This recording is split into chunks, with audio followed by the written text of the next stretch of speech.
There we go. Yo, how is everyone doing? I am good. How are you guys though? Because we're gonna be chilling, talking D&D.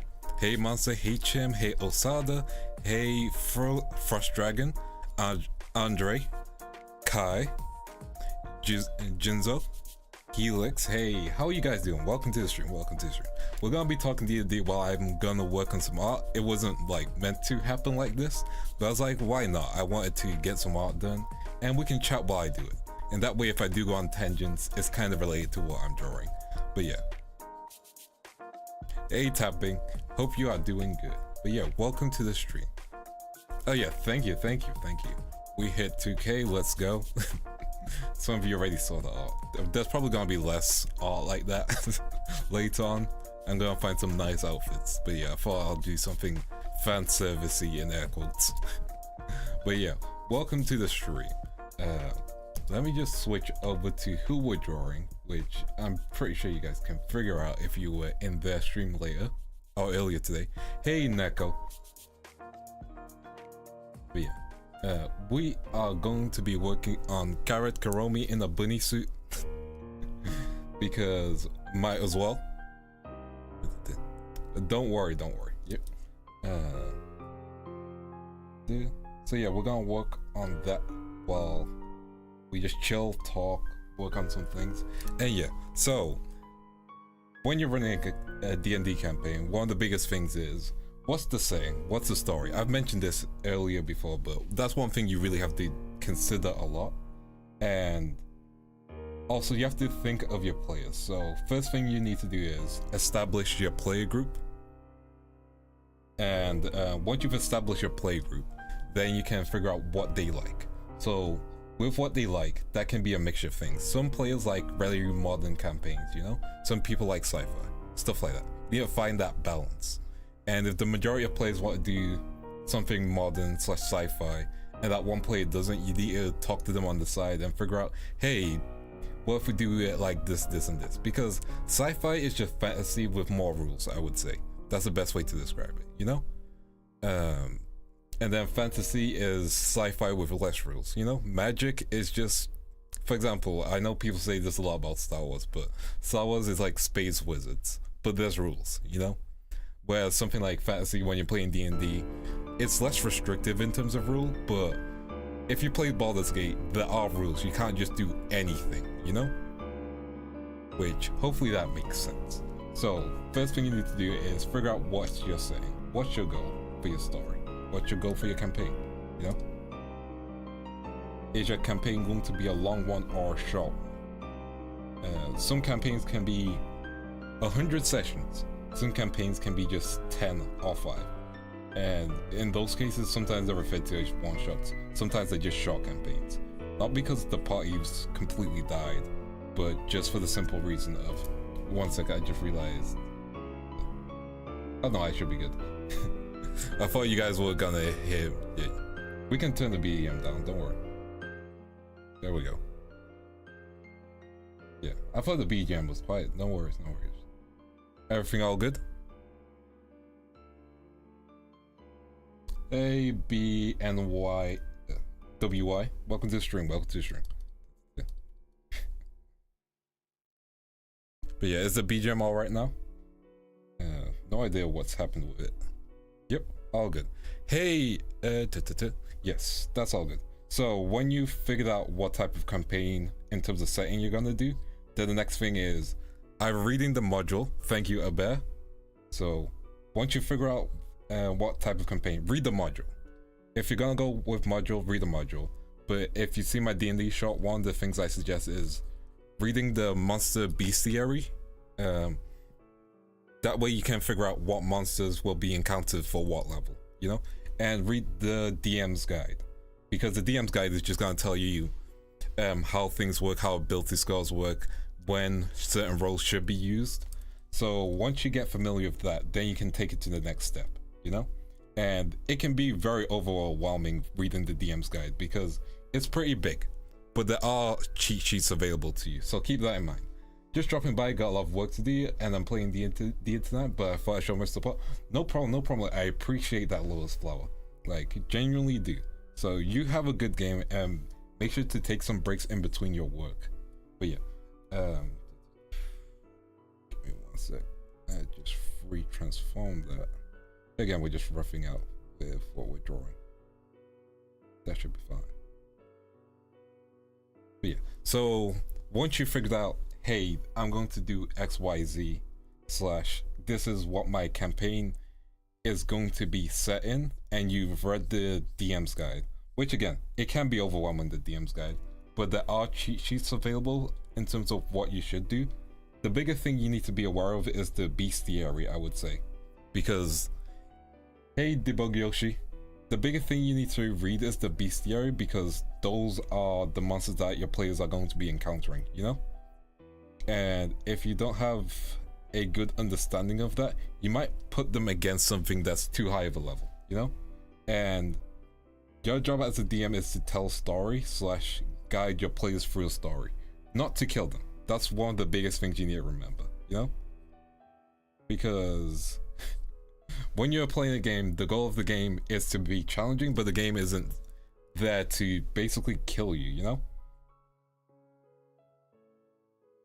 Like, the game is meant to be fun in any way possible. So, with that in mind, yeah, you've got to keep that in mind whenever you're just like working on stuff / playing. Feel free to call you Yoshi. Will do, appreciate it. Yeah, so remember that in terms of campaign settings, stuff like that, just remember that, hey, I'm here to help my players tell story, because your players are, in the sense, actors and stuff, you know? And your job is to make things challenging enough and take them into a new world, because that's the fun of D&D, just being able to explore a fantasy story, be in a new, different setting. Hey, Anna, be in a different setting where you're playing something that you wouldn't do in real life, you know? You're living a fantasy, which is the fun part. And then if you make your players feel powerless in that fantasy, then they're not gonna have fun, you know? Like, D&D in some sense is a power fantasy / is you being able to do something you're not able to do in the real world, you know? Because dragons don't exist, I think. I haven't seen any. If you have, then let me know. But yeah, so like, you need to keep that in mind whenever you're just working on stuff.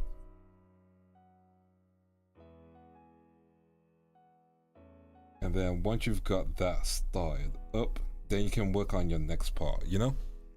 Being powerless isn't bad. Yeah. As long as you have choices and you're able to do stuff while you're powerless, like, for example, say you're in a very political situation and in terms of power, you don't have any political leaning, you know? You have to be extremely smart on what you do. And as long as your players are aware that they can still do stuff, that they have options available, then being powerless is fine in that sense. Being powerless where you're completely railroaded and you can't do anything, that can be really not fun. Also, thank you, Anna. I appreciate it. We're doing our best out here. Yeah, a lot of things it always varies and depends. It will change from DM to DM. For example, I know nothing about D&D. That's all good. Listen, if you just want to chill and just listen to stuff, that's also good, so don't worry. And this is more from the DM perspective. In terms of you as a player, you as a player are going to be guided by the DM on whatever. A good DM will just guide you, you know?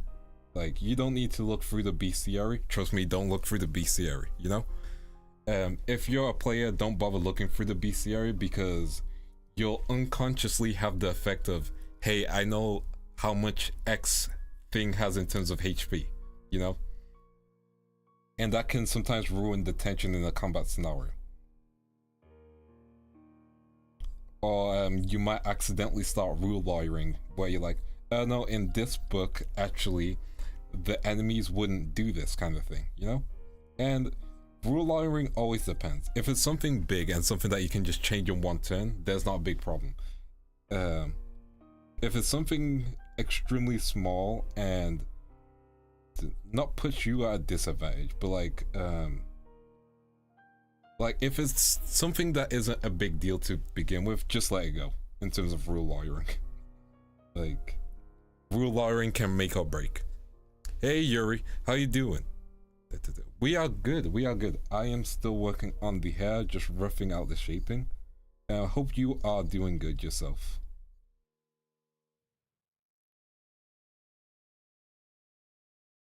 This is kind of good. Cat's hair is like difficult, but in a good way, you know? Like, I have to think with like each stroke and how much detail I'm gonna put in, because you need to be able to recognize this carrot really easily. That is good to hear. And like, she's got a lot of pins, so I gotta make sure I get those in as well. I think that's kind of a leafy hair. Yeah, like, it can be fun in terms of D&D. And again, if you're a player, you don't need to worry about a lot of things. You don't even need to read the player's guide. Your DM will guide you in terms of character creation, and they'll advise what classes, but you don't need to listen to them for the exact classes. Just, if your DM lets you multi-class in your first game, know it's going to be bad, because multi-classing requires a lot of micromanagement, which you might not be ready for in your first campaign / your first go. It can be a very difficult thing to get used to, multi-classing. And it's not like multi-classing itself is bad, it's just knowing about it for your first game ever, it can be frustrating. And you as a DM also, it can be frustrating in your wheelhouse. Yeah, haven't played in D. Damn.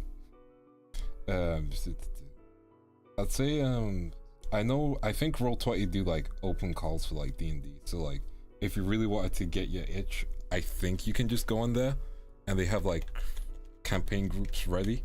Although I might be wrong.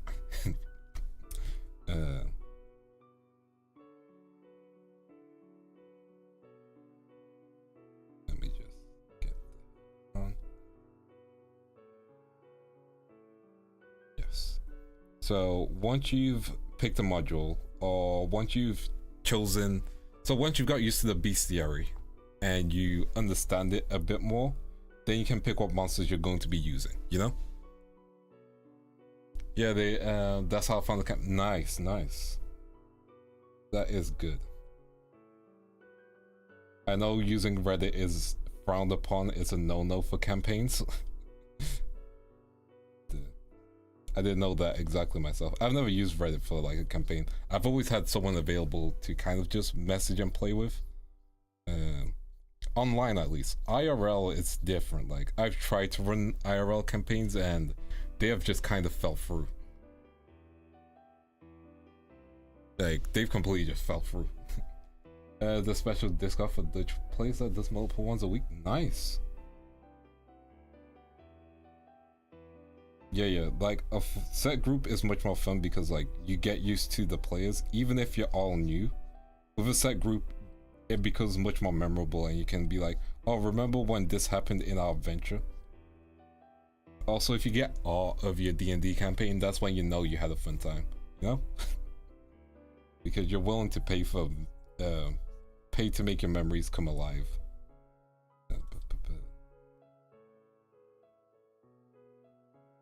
Super rough.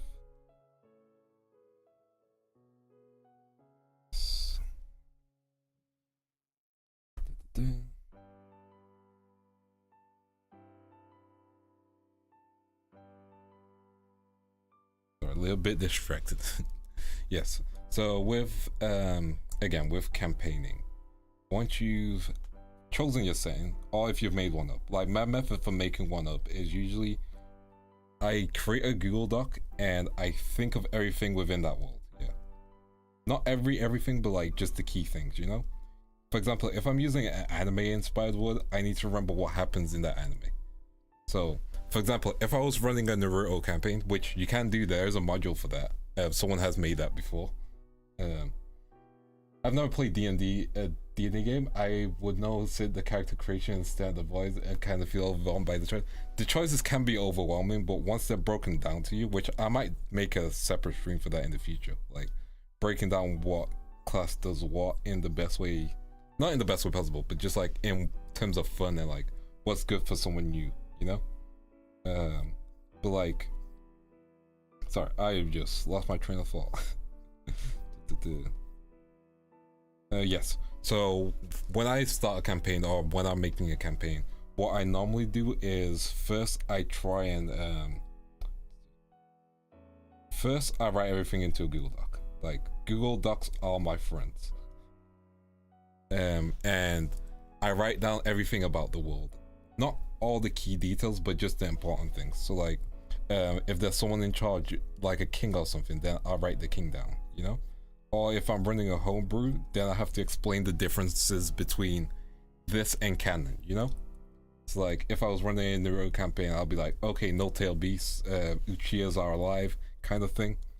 And also remember to limit certain things. So like, we don't need crazy Sharingan stuff, you know? We don't need...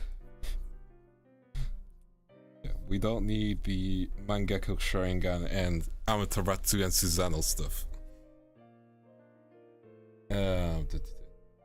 Have you ever played in a campaign where there was 0 healing in the party? How would you tailor the encounter? 0 healers in terms of like someone who could just use cure wounds.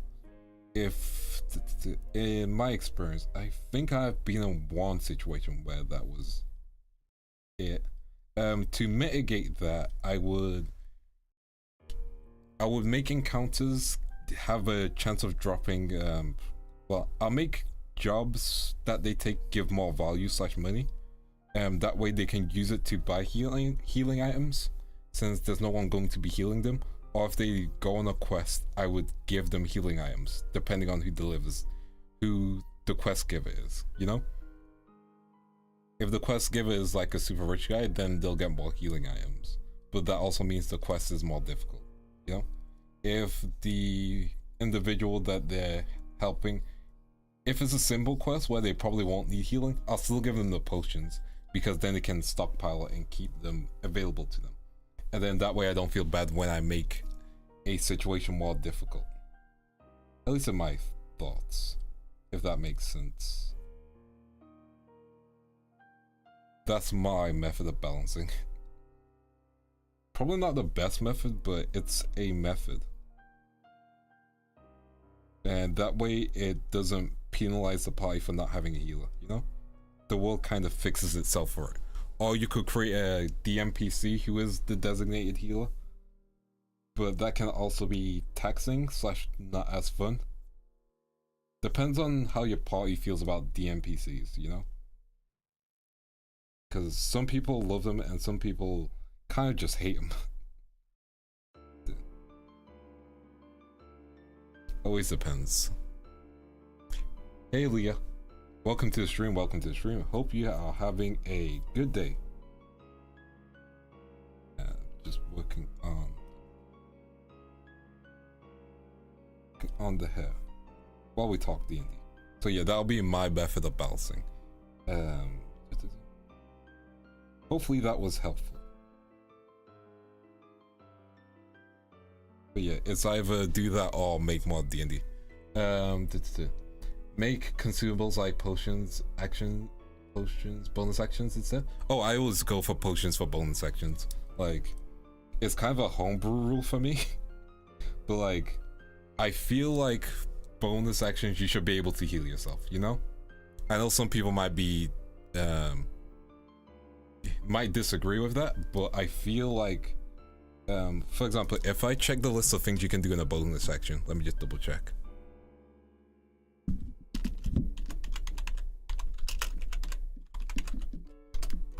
And let me find bonus action. Yeah, flourishes. Yeah, if you can communicate, you can take a potion. That's my opinion, you know? If you can interact with an environment, you can do something with it. Like, it should never be a, you know, solid one-to-one thing. because the bonus actions is an additional action where in most cases you can't attack. Yeah. I think healing spell depends on how deep the healing spell is. Like if it's, I wouldn't make them bonus actions just because if someone's main role is to heal, then they can kind of just double heal in that situation. Though that also depends. It's very much dependent on the game you're running.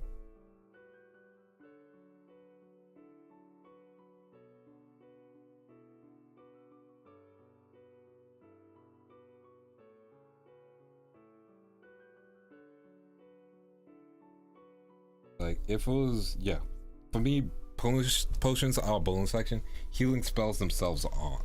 That'll be, yeah. Healing was rules written. Oh yeah, that yeah. In that case, yeah. That's fine. I thought you were talking about something like mass cure wounds or something, which might already be a bonus action. I sometimes forget. Like, yeah. Yeah. If it's I think you are on the right track. I've not run a game in a while, so like I might be a bit rusty. Especially in terms of my information. Sometimes I just do things on the fly in terms of learning information.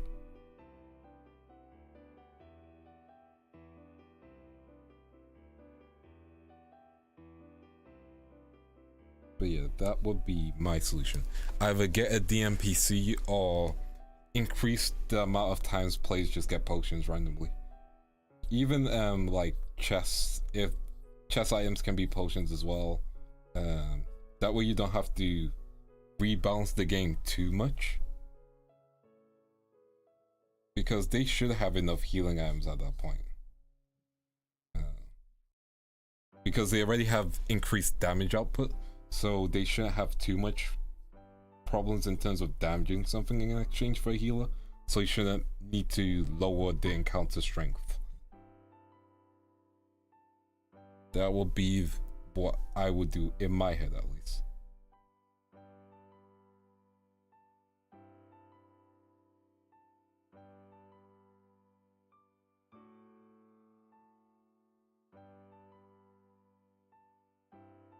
Hopefully that made sense. What time am I place? It is around 8.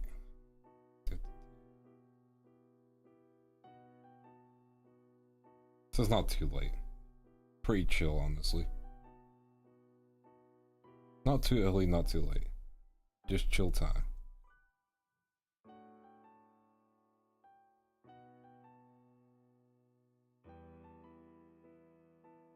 There we go.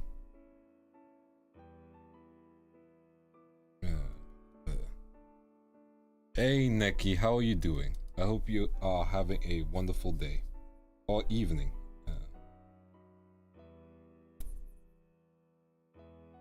Yes. So once you've kind of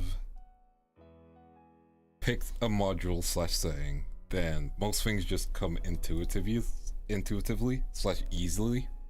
I'll say when you're running a campaign itself, because you know you've written what's happening in that world. You know your story that you're telling, and you just have to kind of be prepared that your players aren't going to do what you would like them to do. You know.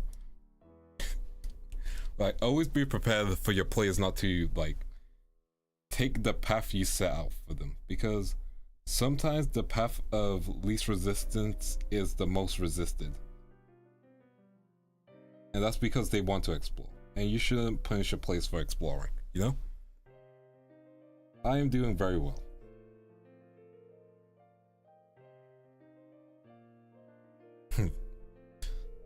Let it go.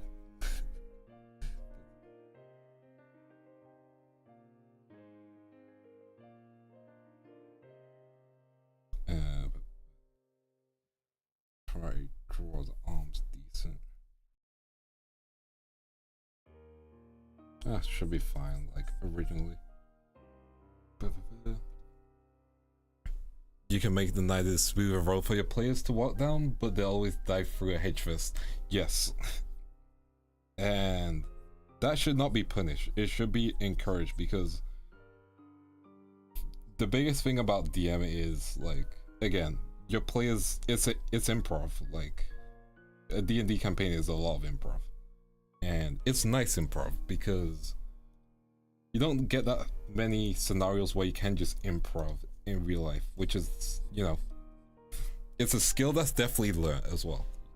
Like, no one's born as a professional player.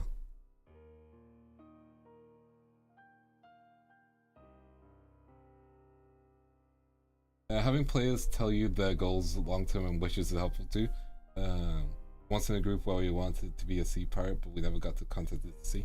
That's completely true as well. Like, always communicate with your party, and figure out what each of their players' goals are. Because saving the world is nice and all, but what motivates them to save the world? Is it fame? Is it fortune?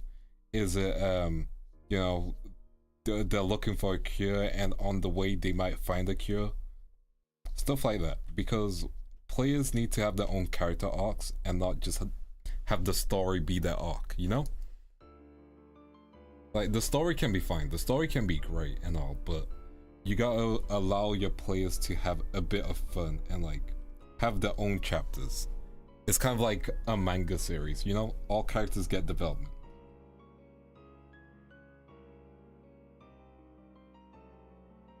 Get some stars around the eye.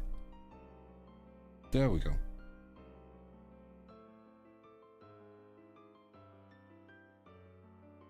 I don't think I need that. That should be fine. Do you even give a magical axe to a longsword player and it never gets used? My first campaign made so many notes per session that got thrown out for campaign 2. Yeah, like, having notes for what happened in your session can be good, so you can kind of do recaps. So, like, when I play campaigns, we have, like, recaps before every session begins, which I think other campaigns might do. I don't know, like, I've mainly just watched my campaign. I've watched my campaign because, you know, I'm running it. Just thinking how to draw her hair. Yeah, notes can be helpful, but notes on what you're going to do is not gonna be as helpful because things can always change, you know? Things don't stay consistently, and things don't go the way you might think in your head, you know?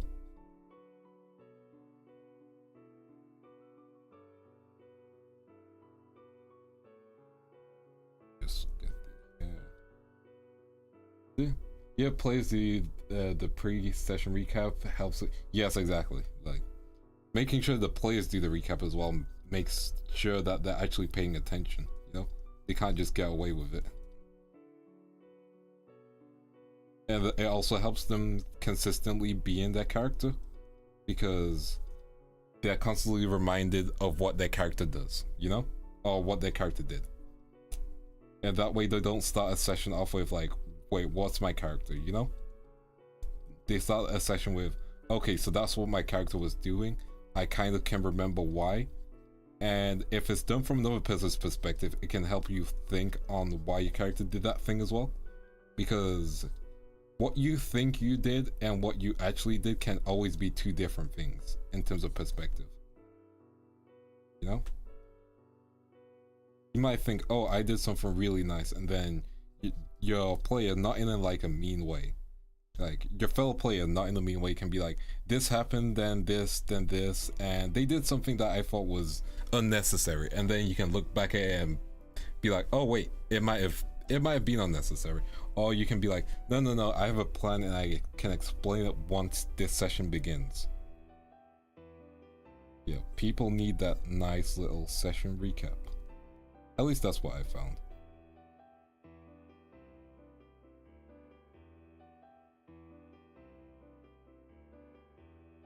It's chill.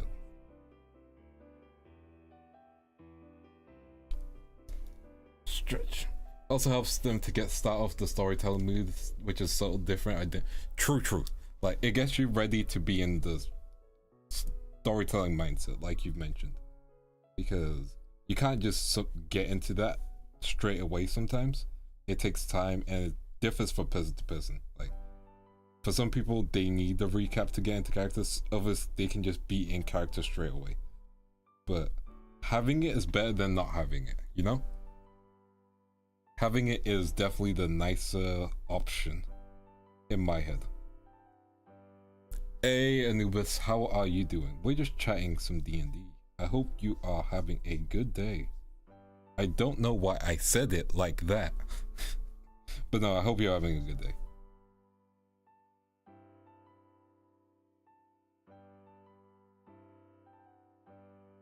Just making sure arms are good. There we go. That's nice. I'm melting of white fine. Oof, is it hot out there, I'm guessing?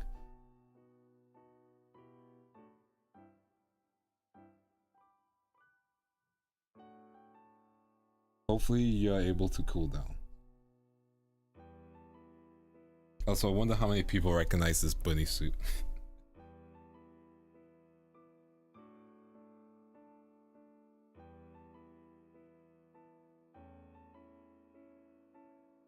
But it's inspired. Let's describe it as that. I think it's the Azure Lane one. The gloves should be the giveaway. Asuna? Oh, Asuna. Yeah. It went for that bunny suit. Bunny girl never wrong? True, true.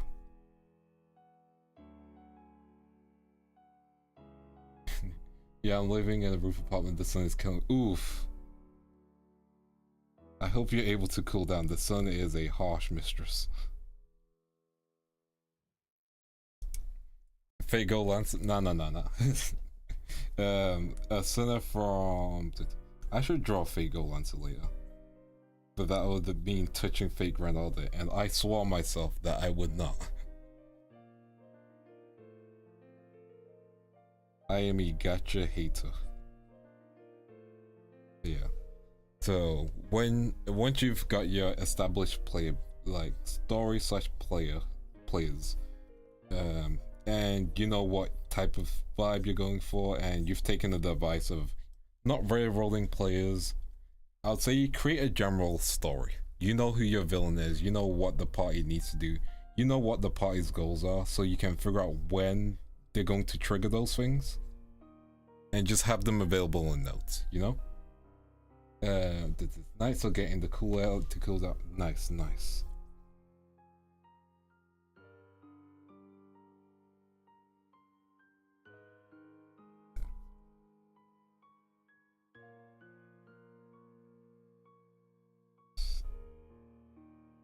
So I am also a little distracted while drawing. Dude. Yeah, originally I was going to try and draw like a knight, but then I was like, nah, bunny girls, we can just do that. I was like Callan from Colgate. Oh, that would have been a good shout. That is true.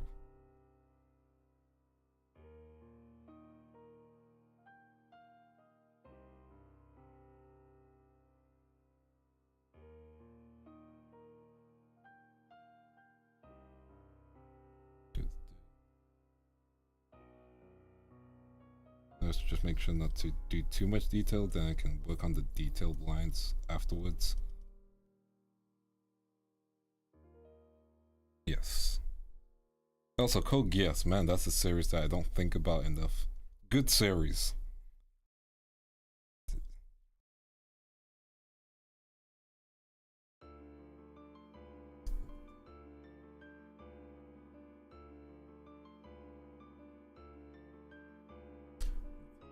Do you have plans to play Bunny Garden? Maybe. It's a big maybe. I've decided next week that I would play Soma for the first time. And that's going to be my first horror game. It was going to be Alien Isolation, but I don't think I have perms for that currently. So I was like, what's another horror game that I've seen / heard people play before? And that's Soma. And I thought it might be fun for you guys to see me experience my first horror game in like 10 years and that game be Soma, you know?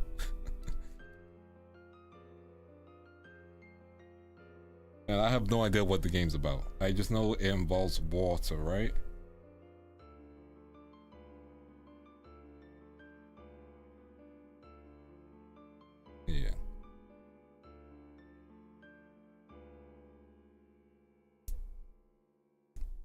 Although I might play it in the future.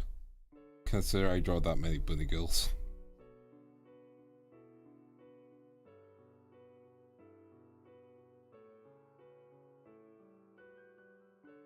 Yo, I love horror. I don't. I respect everyone who does, but like horror is like not my thing. So it's going to be interesting for me to react to it. Yeah. Yeah, some of my favorite anime, bought so many Code Gears and stuff. Not so many Gears figures and stuff.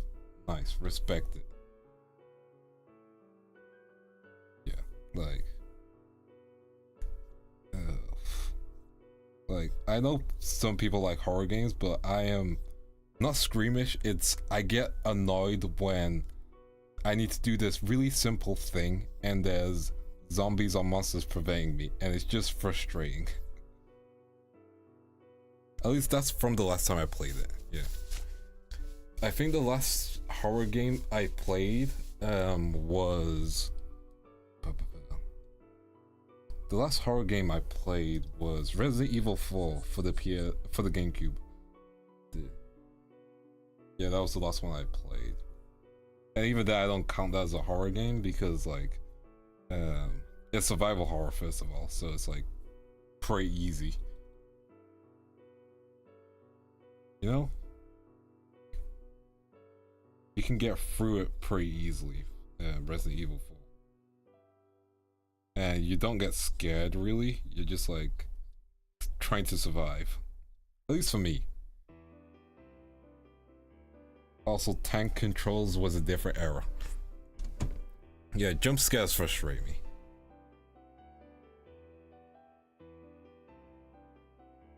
You know what doesn't have jump scares? D&D. I mean, it can, but I don't think you can do it well.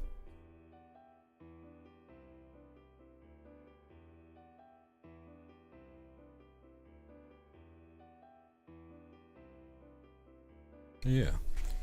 How would a horror-based D&D game go? Now that I think about it. Because you would have to like... You'll have to make it survival horror instead. I'm pretty sure it exists. I'm sure there's like a Walking Dead D&D something out there. SFX jump scares is possible. Ooh, true. I wouldn't want to do that to my players though. That'll kind of be a dick move.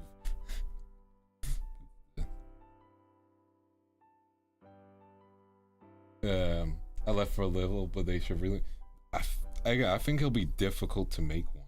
That's the key issue. At least from my perspective. Like, it's doable, it's possible, but how do you make it good? And that's always going to be the issue for anything, just making it good.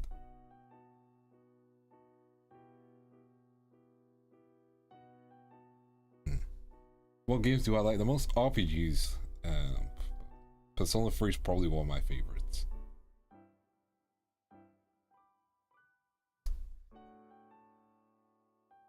Yeah, someone's probably tried that, definitely. You can make horror themes in a D&D game. That's easy. Like, you can do horror themes, but making an actual horror is more difficult. Unless you're like a really, really good narrator. Like, if you know how to narrate something really well, then you should be good. Because then people are gonna be holding on your every single word when you're speaking. And if you have that ability, then you can make something, you know, it's like when you listen to horror stories on YouTube or something. Like, some people know how to make it unsettling. But also, when you're in D&D, people have the ability to, you know, think.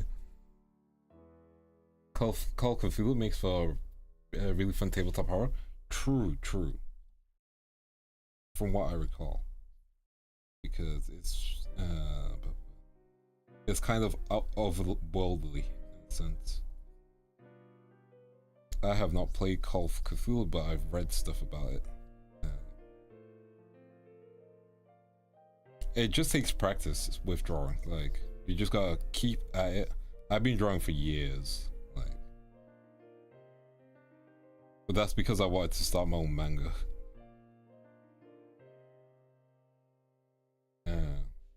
There's no set time on it. If I'm very busy with it, I'm working on a lot of stuff, so I am very busy with it. So I don't have a set date for that. Hopefully I can get out in the month, but I am working on other stuff like covers and stuff. So it's very busy, and then setting up a campaign, like it's all good, Andre. You have a good chill day, yeah? Take it easy. But yeah, there's a bunch of stuff that I'm just working on, which requires a lot of time.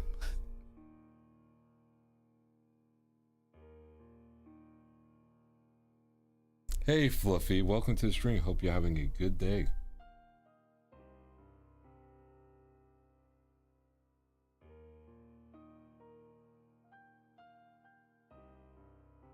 We are just drawing Carrot Kuromi in a bunny suit.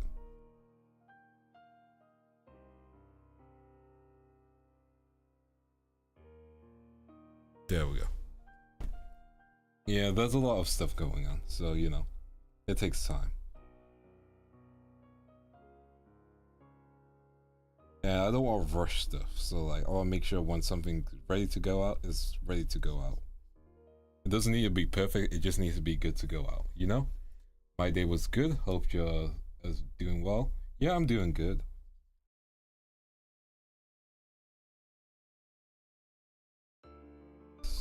I am doing good. Just chilling, talking some D&D. So, next thing, once you've like finished choosing your setting, you've understood your player's requests, their goals and stuff, it's making your NPCs. Now, you don't have to make every single NPC, you just have to figure out what the key NPCs are going to be, you know? What are the NPCs that they're going to encounter first? What are the NPCs they're going to encounter at the end? Are you going to have an NPC that's a threat throughout the story? Are you gonna have your Mr. Nemesis? You know, your pyramid head, something that constantly chases the party, something that's their looming threat that they need to defeat? Or are they going to meet the villain at the end for the first time and the last time? You know, you have to think of those things. What's the impact of the story? Will the villain have any impact to your story? If the answer is no, then don't even worry about it. Good, but I need her to mother use. Make sure to sit down, relax, take some weight off it, and keep it up in the air. Like, do what you need to do. Lie down in bed, whatever. Make sure you're taking it easy. But yeah, figure out what type of NPCs that you need. Like, again, with the villain, are they a looming threat? If so, then 2 a.m. for me. All good, all good. You have a wonderful day too. Well, night. Get some rest. Yeah. Are they going to be a looming threat? If so, then where's the best place to introduce them? You know, if you're having backstory games, are they going to be a constant threat in the backstory games? If the answer is yes, then figure out a way to weave them in naturally to your backstory game. You know, are they going to be a constantly hated force? Then, you know, you gotta figure out. Yeah, relaxing, all good, all good. You take it easy.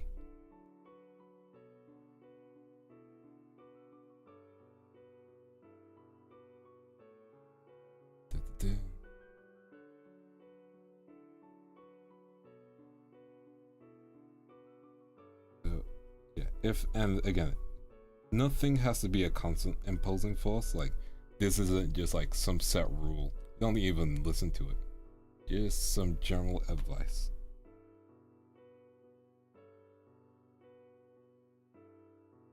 And let me just draw under the chin. Yeah, so once you've planned out your villain, then you have to figure out the NPCs. Are they gonna be helpful NPCs? Are they going to be side villains for your additional encounters? You know, villains that you can move about, because your players aren't going to follow your story one for one. So you have to be ready to make situations randomized. You prefer first person roleplay or third person person rating? I do a mix. Usually I do third person, so like, you know, if they're looking for something, I can give narration in that sense, and then, you know, when NPC is there, I can actually say what they're doing in first person. But I prefer third person narration, so like, because everyone needs that knowledge, or if one person is gathering that knowledge and I'm doing a viewed game, then people can understand what's going on much more easily compared to first person narration. That is in my opinion though, so, you know, take with a grain of salt.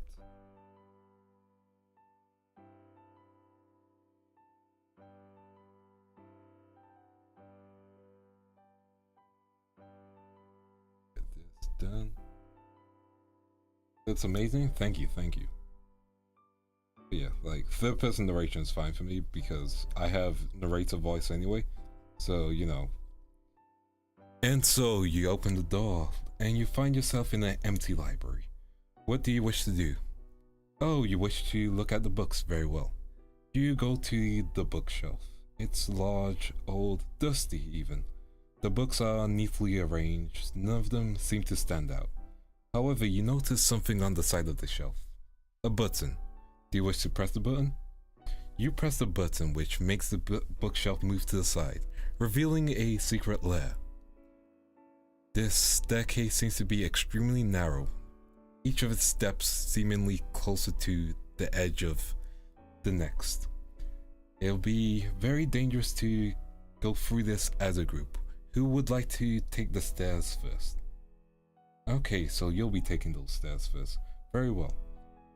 You make your way down the stairs and roll for perception. Perception, you roll, and you roll an 18. With an 18, stuff like that, you know, that's kind of how I narrate. You fully immerse yourself in the storytelling of it.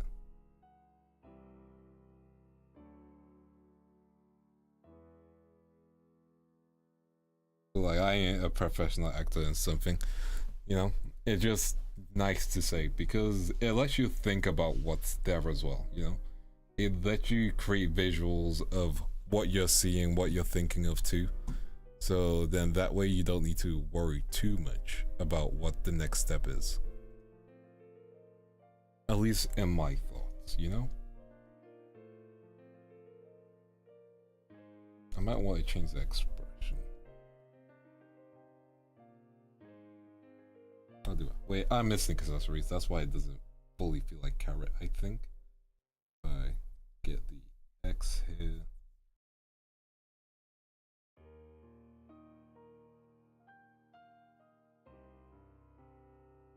And add the up here. Again, super rough. But yeah, that's my narrating style. And I know a lot of people, some people prefer first person. I just like third person because it lets me think about the area too, and it lets me build a visual for all the party members, you know?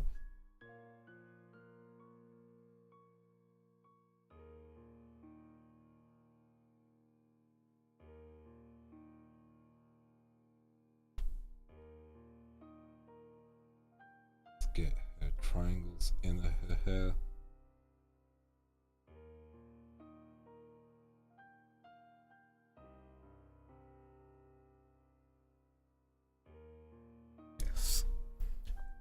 Any questions about like my DMing style or preferences, let me know, because I am here just to chill and listen. That's very off topic. No, I do not.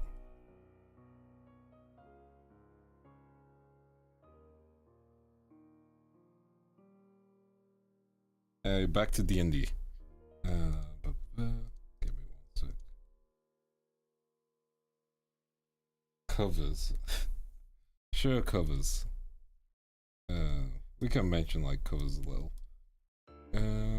I'm doing a duet with my senpai because I wanted to do the Kaguya-sama ending, which I find really good, you know? Yes, for no pickles. I don't like pickles, that's just me. Like, y'all can like pickles, more pickles for you, not for me.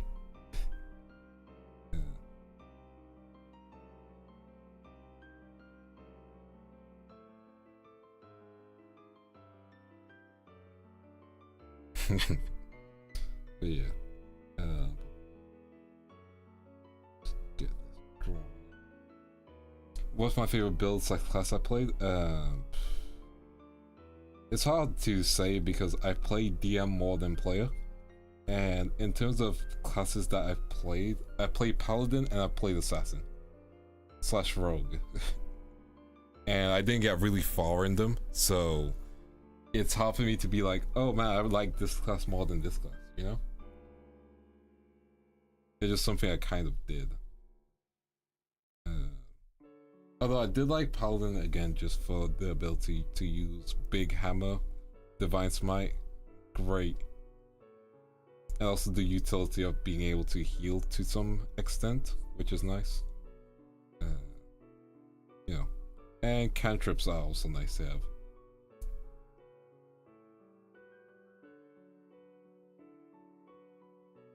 Yeah, that's me. What about yourself? Anyone got a favorite class? Sure, yeah, sure. Go ahead, go ahead. Feel free to share.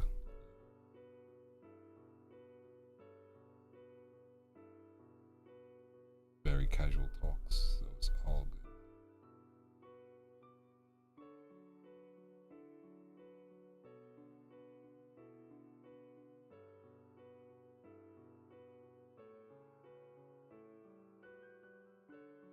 good. Yeah, when I played Rogue, that was super short-lived. Made the character have one session, the end. Oh, and they even get far with it. It just, yeah, hard to explain. And there was some drama in the group where I played the Paladin, which wasn't fun to be in. D&D drama is never fun. You just want to play a game and then all of a sudden you're in a situation. Divine Soul Sorcerer plus Hexblade Warlock. Always the Hexblade Warlock. You can't go into any stream without someone saying Hexblade Warlock. nothing against the class, but man, I hear Hexblade Warlock and I'm like, man. I hear Hexblade Warlock and I'm just like, this class has been memed on so hard now. Even if you don't know D&D, you know Hexblade Warlock. I'm also guilty. Hexblade Paladin. All good, all good. I just find it funny. It's nothing bad. I'm just like, nah, Hexblade Warlock.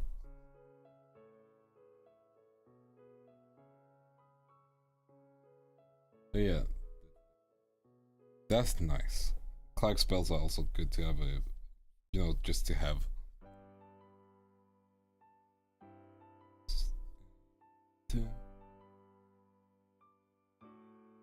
It was really one of those OP builds with so much RP built in. That is true. Like, I'm not gonna fault someone for picking Hexblade Warlock. I'd say the Warlock class is innately built with RPing because you have, you know, you have your source of power, which is always something to communicate with. Your Patreon, there we go. That's the word. And that can be so much roleplay potential.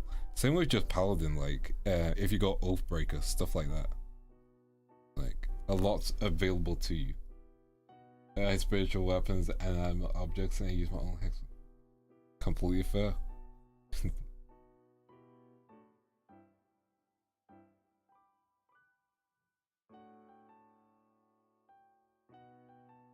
Yeah. No, I agree. I understand.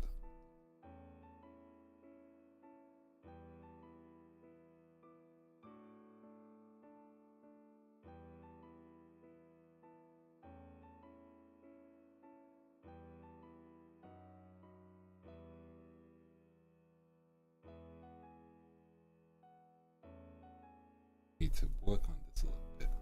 But yeah, like, nothing wrong with the Hexblade Warlock class. It's just, I hear it used so much, but I get why. It's like, thematically, there's so much you can do with it, you know? I'm a man who doesn't play League, so your reference is lost to me.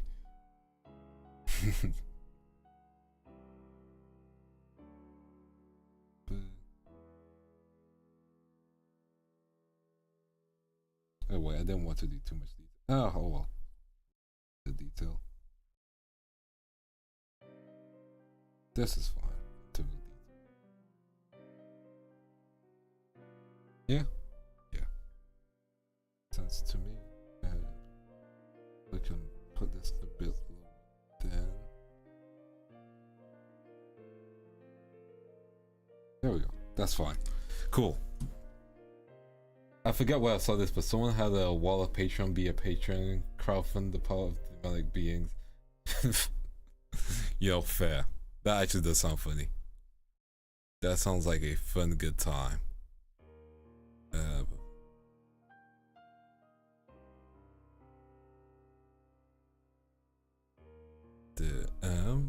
Give me 1 second. Thought I saw something. No. In a good way. all good. Honestly, it's so weird that Hesblade Warlocks would be better ninja than Rogue. Rogue subclasses, like, the big thing with Rogues is sneak attack, you know? And sneak attack should be like the Assassin's Creed level sneak attack, where if you pull a sneak attack, it should just be an instant kill. That's how it should be in most cases. But you can't do that because that would leave a game so unbalanced. So you gotta figure things out, you know? You gotta find that balance.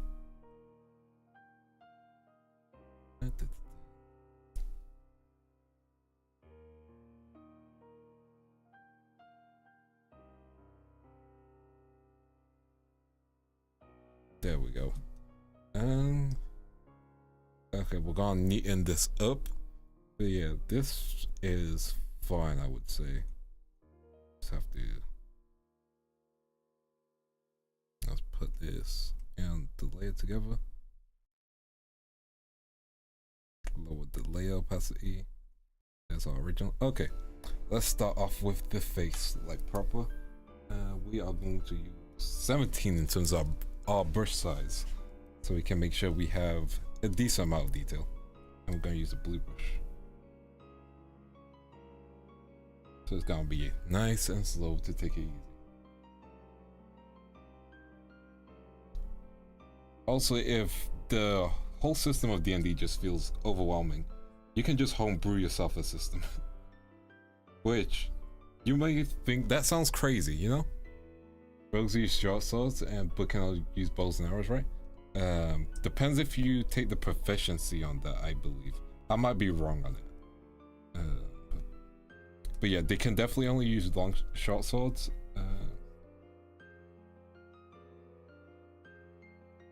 Try to remember what else. You can just get some proficiency in other, you know, not classes, but weapons. There's just so many systems out there, depending on what you want to run. Exactly. Like, there are so many systems out there, and one of them I'm going to talk about next week is Lances, which you'll see on my schedule for next week. So I'm going to talk about the Lances system as well as the world building on that, which is going to be interesting because I do like Lances. And its world building can be intense in the best way possible.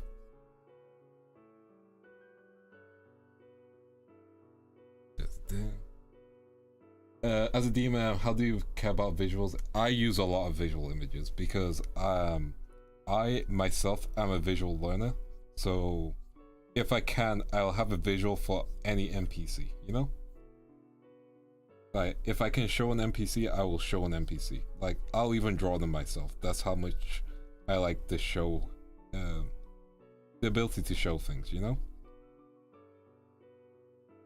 Because it's nice to be able to look at something. I guess I can be Rogan. Nice. It's nice to look at something, like have a reference to what you're dealing with.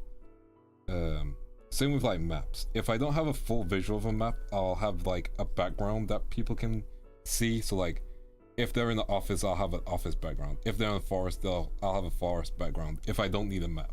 If I know there's no encounter happening, then I'll try and just use a background. And have the background just be there for the setting drop. It's another reason why I like using Tabletop Simulator, because you can just have everything ready in there and have images ready to be used, you know?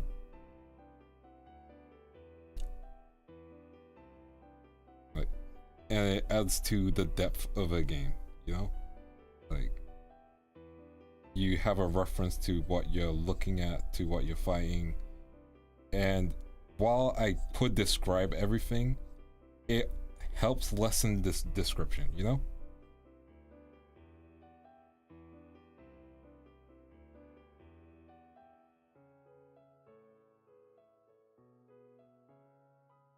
Because, you know, everyone likes a good description.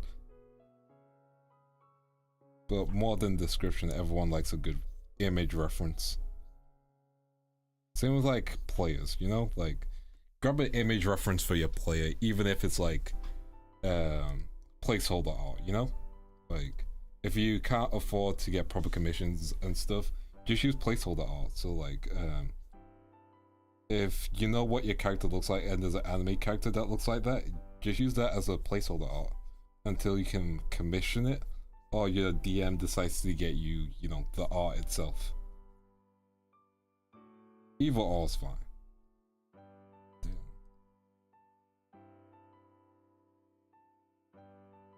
But having a reference for what your player looks like helps in terms of like wanting to commission stuff.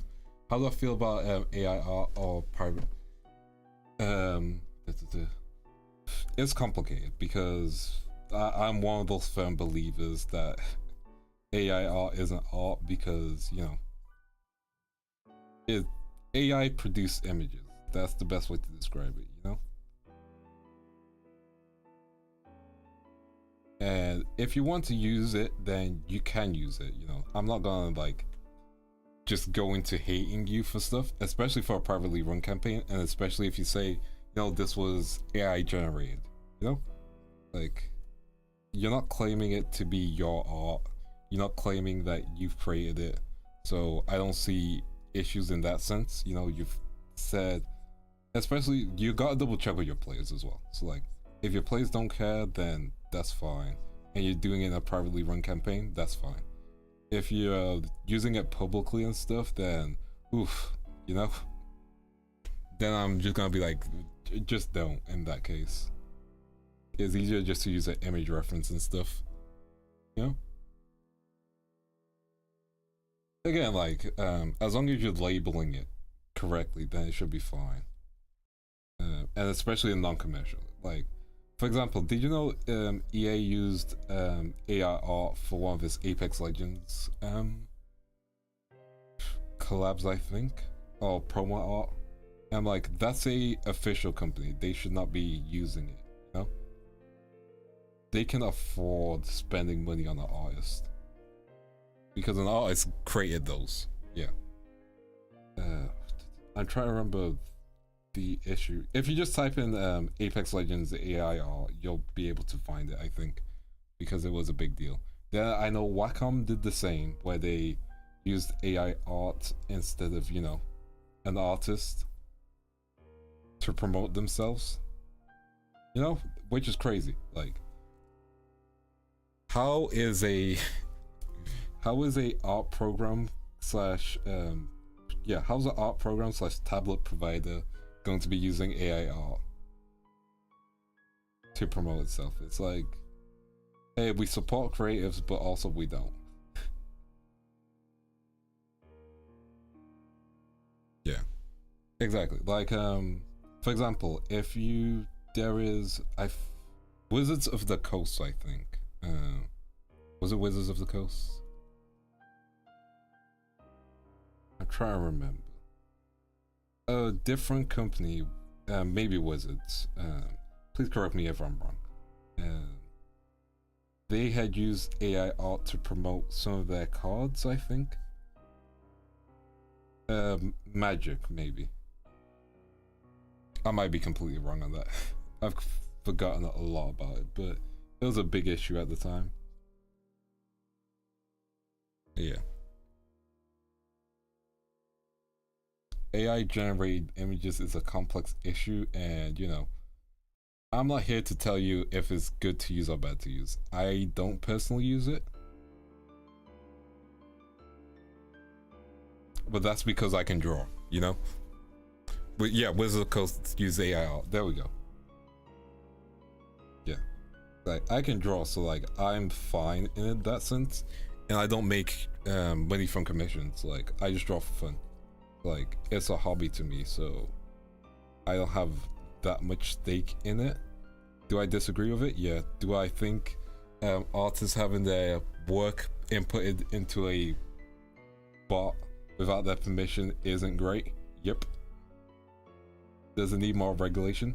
100% definitely. And can it be used for malicious means? 100% it can.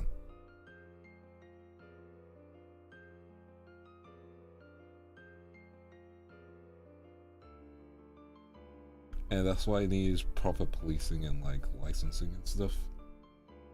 Same with any technology, honestly. Yeah, that's just my views on it. They're using a D&D. See, that shouldn't be happening, you know? It's a big enough company, it's not worth it. And it has to suck for the person's art which has been referenced and used, because, you know, their work is being used, but they're not getting anything out of it.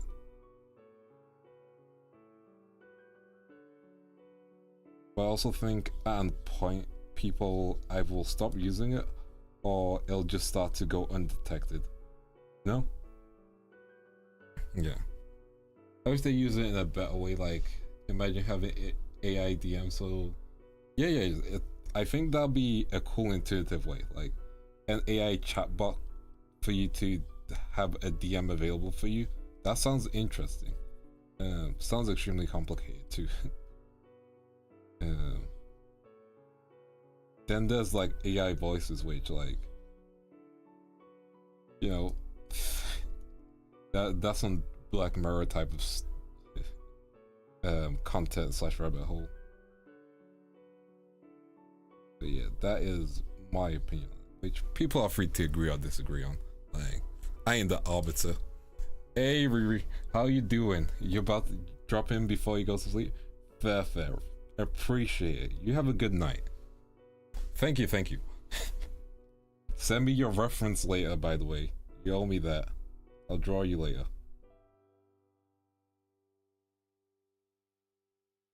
Tell the same for the rest of your Jan and Nova.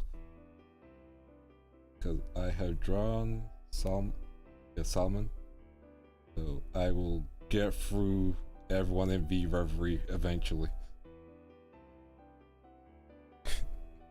But yeah, that'll be nice. But yeah, you have a good night. You rest up.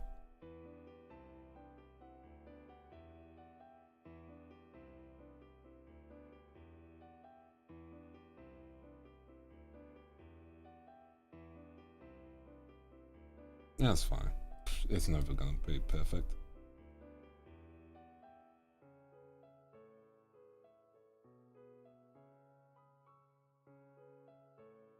There we go.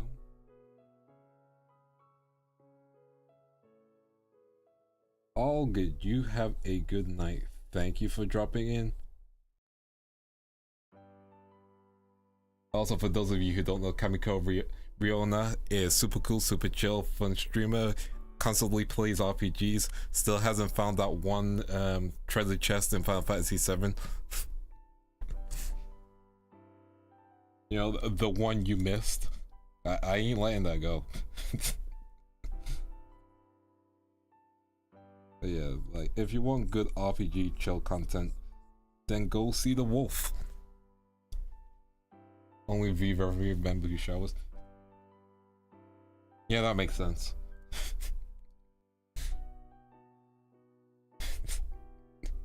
Sure, that makes sense. Let's go with that.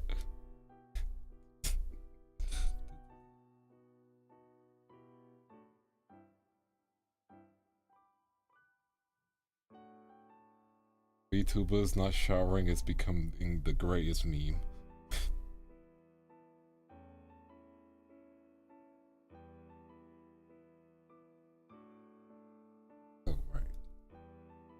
sure to leave that free.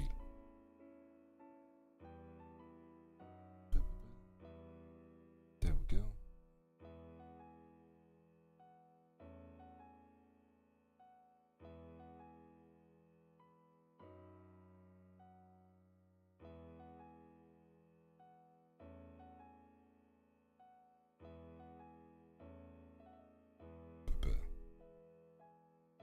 The explosion of it. Oh right, yeah. I was meant to watch that stream. I got so busy.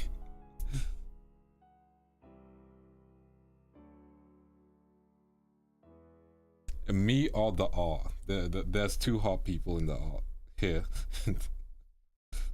Yeah. Also, thank you for the compliment. But yeah, I'm going to watch that stream. I need to like expose them later.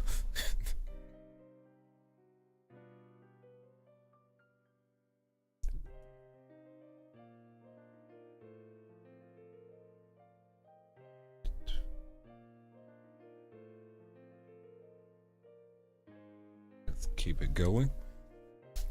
Yeah. Need to stack up on the ammunition. But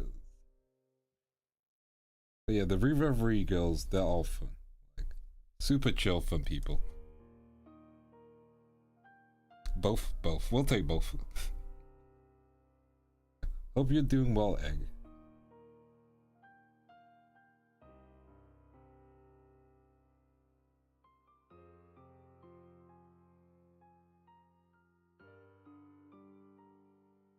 There we go.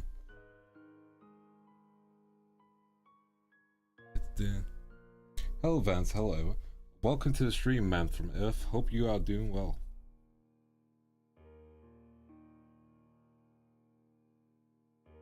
Do you use consumable items for castings in your campaign?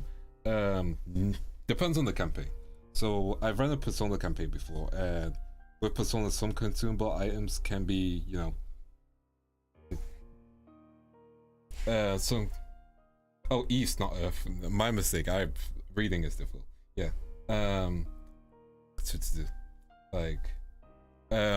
I've done some stuff like that. I don't bother with consumable items for casting for some books because I'm like, if you know the magic, just use the magic, you know? Like, I know some people are more stickler to rules for like materials, but I'm just like, if you know the magic, you know the magic. Like, if the time it takes to prepare the spell takes some time, then it's fine. And the time taken will still be time taken, but like, magic should just be in your body, you know?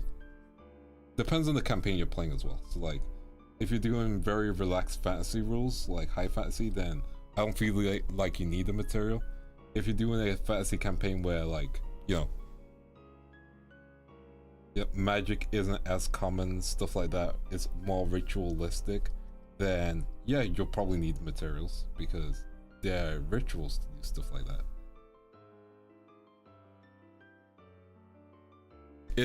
It's definitely contextual. Welcome to the stream, Loop fan. Hope you're doing good.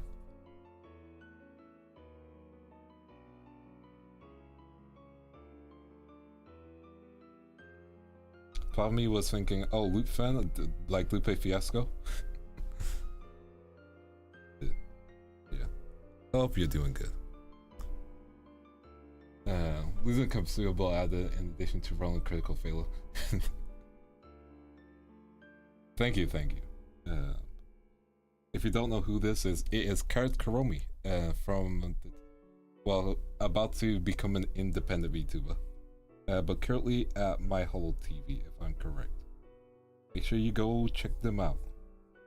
They are also an artist who do fantastic art, so like, make sure to show them some love, you know? You can never have enough artists.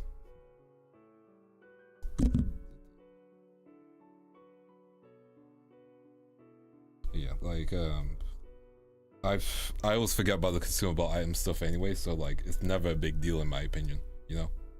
Like, it's there, it's flavor text, it's available to you, just depends on you as a DM. And do you think your players will enjoy it a lot? If your players are like, no, I hate this concept, then don't bother with it, you know? You don't need to force your players to do stuff that they don't like unless it's very much story driven / story related. because you can push them out of their comfort zone. And then when they do something out of their comfort zone, you can celebrate the achievement that they did. At least that's my opinion, you know? So yeah, it's bothersome to take track of. I'm never going to be counting arrows. That is you got unlimited ammos when you're with me. Like, yeah. I agree. Even the VTuber scenes of oversaturated, I don't think it's the best. Yeah. Like, honestly, I still feel like the VTubing scene is slightly in its infancy. Like, it's very big in America. Don't get me wrong, and it's starting to come big in Europe. You know, like it's starting to become big in Europe and stuff like that. It's still like thriving in Japan, and it's like with anything. I don't think it's going to die. Like, streaming is not going to die. It's just going to have its waves of change. You know, like I feel like currently we might be entering the either European era of VTubing, which is interesting, or the bigger indie scene of VTubing, at least in my opinion. Like, I think a lot of indies are going to pop off a lot more, which they have been doing frequently. It's just what happens next within the scene is always going to be interesting. And like, yeah, exactly, streamers only getting bigger and bigger. I feel like the reason why there's a tech implode and like streams aren't as big currently is because you have to keep in mind that COVID was a big thing when streaming was being explored, certainly VTubing, which is why the views then compared to now are going to be super different. But those numbers will come back. It just means the VTubing scene has to try much more harder, you know? Do content you like. That's all you gotta do, and you'll find an audience. Don't try and do everything, at least in my opinion. Don't try and do everything, you know? Yeah. Don't try and do everything, because if you do everything, you become a master of none. But being a jack of all trades isn't too bad. Like, have your core thing. For me, it's D&D content, you know? And rap, stuff like that. Like, be able to be spotted out, I would say, you know? Like, oh man, this VTuber does, yeah. Like, for example, this VTuber is very interested in space and watches NASA space launches. You've got a niche, you got a specific audience, you know? Oh, this VTuber does like voice acting streams. There you have Obake Pam, super talented, by the way. This VTuber does singing, then you gotta figure out your genre. Like, oh, this VTuber does what is it now? Oh, this VTuber does K-pop. Oh, this VTuber does XYZ, you know? Like, it's not gonna be like something new and groundbreaking, because VTubing is essentially still streaming, you know? Like, you're not gonna be the new big thing unless you find something that's like a super niche, you know? Something VTubing hasn't done before. And it's hard to find something like that because VTubing has evolved a lot, you know? VTubing has changed, evolved, continues to evolve. And you gotta figure out what happens next, you know? What are you going to do? And make sure that you enjoy it, you know? And then the second big thing is consistency. You just have to be consistent with what you do. Yeah, no problem. Hopefully it's helpful. But main thing is just do it. Don't worry about models and stuff. And even then, start off as PNG and then make your way up. Oh wait, I needed to copy. Transform. Oh, I thought I copied it. Let me try again. Edit, transform, flip horizontally.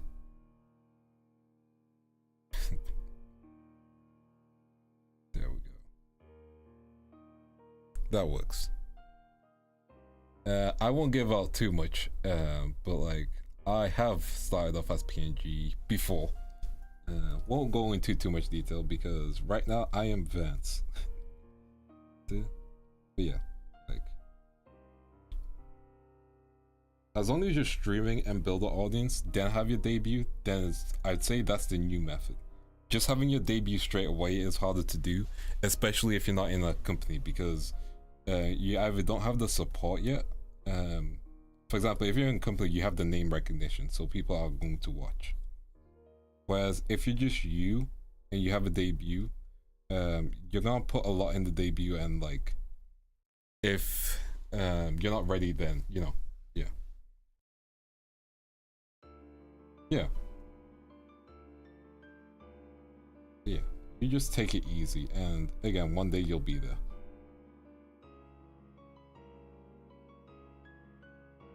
Yeah, VTubing is just like streaming.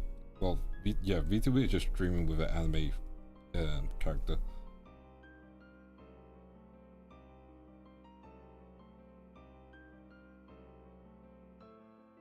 But yeah, back on the D&D train. Actually, before I go back to the D&D train,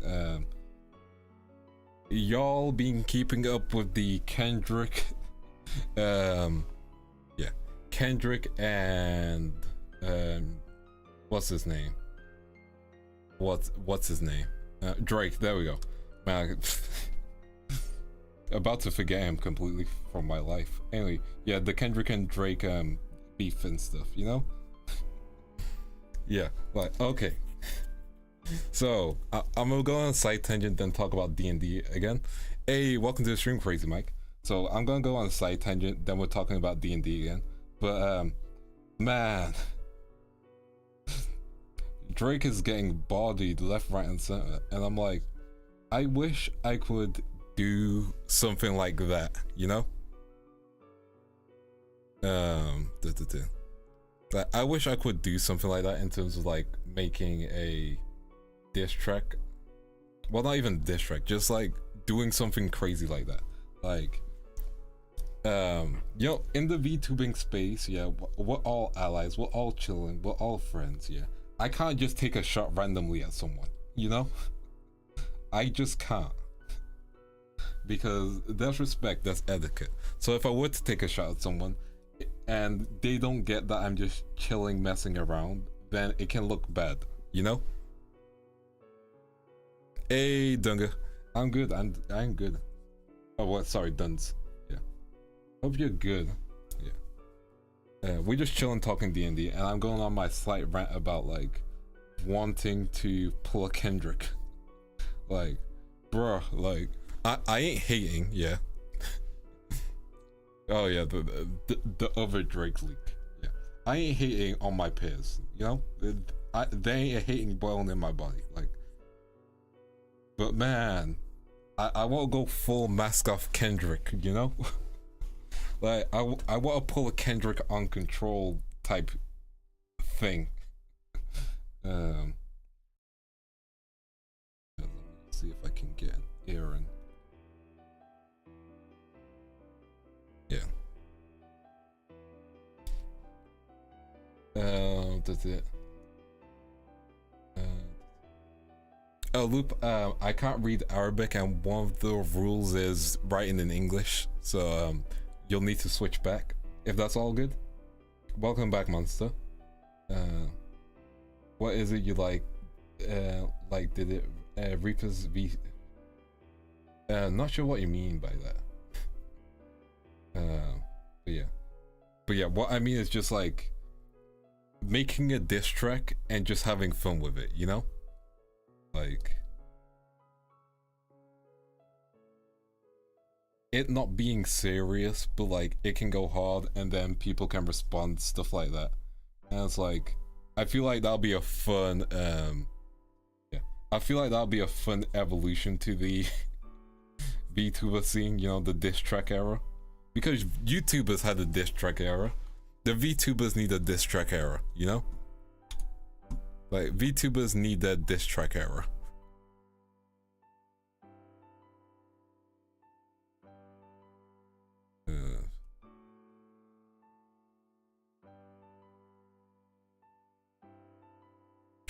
True. But also Eminem was in a field where he needed to make diss tracks. Like, he needed to show people that he was serious, you know? And I am not in the same spot as him, so like I don't need to worry too much. Like, I'm not in that position where I need to do something. Would I like to? Yes, I would. It's a song for Mori and Watame. See, I wouldn't take a shot at Mori though, because again, here's the big thing here. First of all, I'm much more smaller, so there's no point. Second of all, again, like different fan bases, stuff like that, no point. And Hololive are doing their own thing, you know? Like, I don't need to insert myself into them. You know? Like, you know, got respect. I got respect, you know? But yeah, like, if actually no, I remember that track. That was actually fun. But like, it's a complicated situation, you know. And again, you don't need to take like, you don't want to put another artist in a position like that, especially because you know, it's not going to benefit them if they respond. It would only benefit me, and I don't need that, you know. Like, it's not needed, you know. Let me copy and paste this. Oh, so I've back to black. Edit, copy, edit, paste.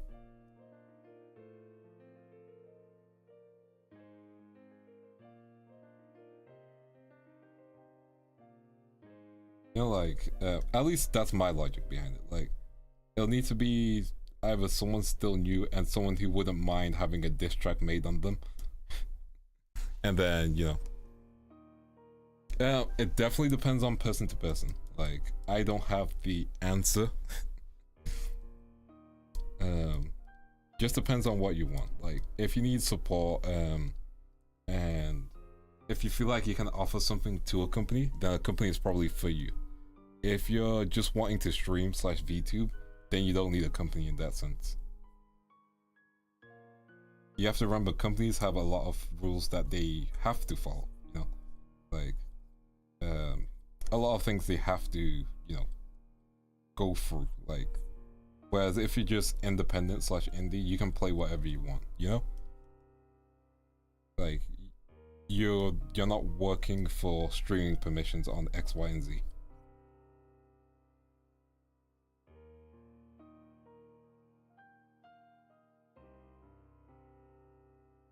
Exactly.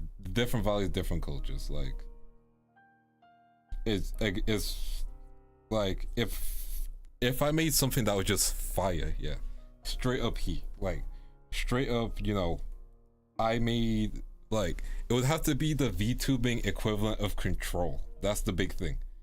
Like, for those of you who don't know what Control is, like, look it up. Control, I think it was Black Hippie as the group. So, J Electronica, I think Big Sean was on it as well. But like, it'll need to be the Control equivalent of a track, you know? Like, it needs to be a wake up call and stuff. Oh yeah, I've been enjoying couple life. Like, it would need to be a people, if they hear it, they know, you know?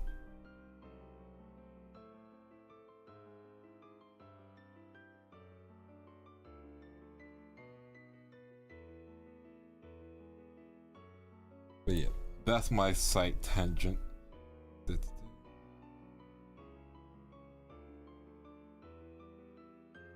think that's fine.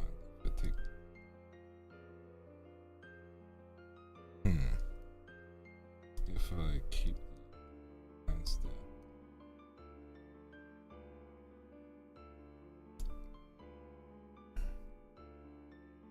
That's fine.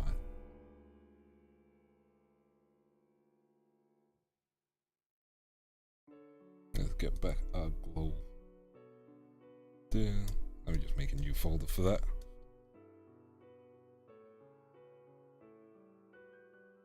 Yeah, like, it can be, yeah, like, Do you want to be known as the VTuber who made the diss track and then no one responded? That's the worst thing you can do. Getting no response is worse. Even with these contents, fortunately heavily worked Western mindsets. It very much depends. Like, if you aim at someone who knows what's up, who knows about rap, and like there are VTubers who know about rap, you know? Like, I'm pretty sure the Drake diss track situation is being shared to by it's being seen more by a audience that wouldn't normally see it, I would say, because everyone's talking about it, you know? Like, it gets around. Yeah. What's my favorite color? Gold.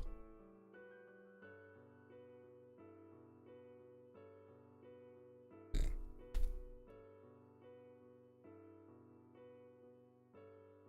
Who knows, maybe I will do it.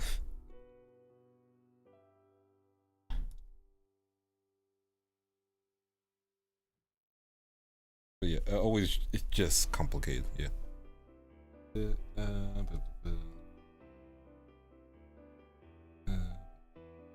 I'd say let's get back on track with D&D related questions. I might do some other Q&A stuff later, just because I want to make sure we're talking about the relevant topic, you know?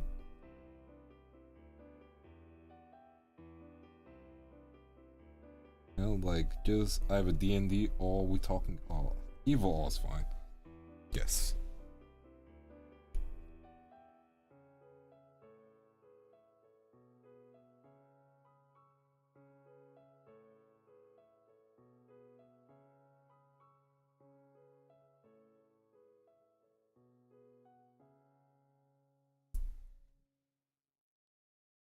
I mean, if you know nothing but Baldur's Gate 3, you still know a lot, I would say. Because Baldur's Gate 3, I would say, is actually a decent entry. Not every campaign you're going to be in is going to be like Baldur's Gate 3, though, however. Because that is a very curated story, in my opinion. In a good way, though. Like, what you're experiencing that is not going to be the same.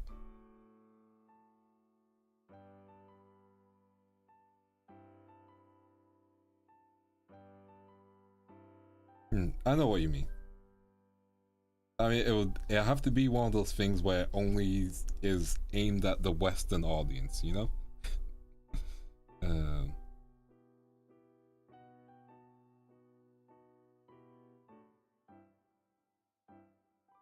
If I were to do it, yeah. Do I like being a dungeon master or player mode? I actually like being a dungeon master mode just because the prep that is involved, and when you make a campaign which the players really do enjoy, yeah. When they say thank you for game after each session, then you've made something magical. Like when they talk about the story you've crafted like years after they've played that campaign and they want to do something with you again, I feel like that's super rewarding, you know? And that's worth it as a DM slash dungeon master, at least in my opinion.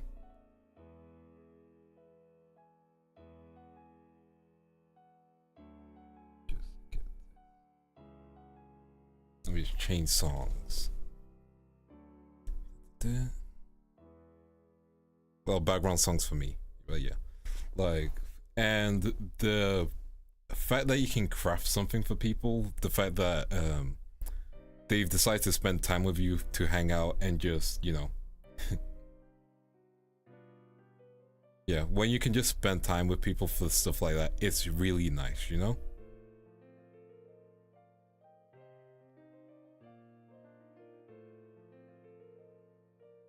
Cool.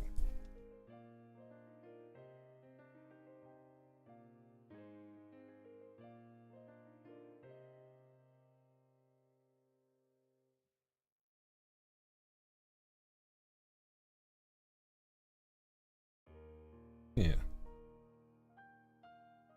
How many deities? depends on the campaign.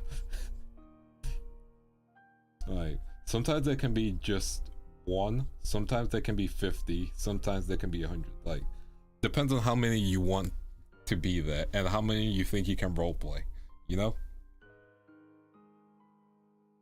Like it's ridiculous numbers. That's the best way to describe it. Like with the amount of deities, like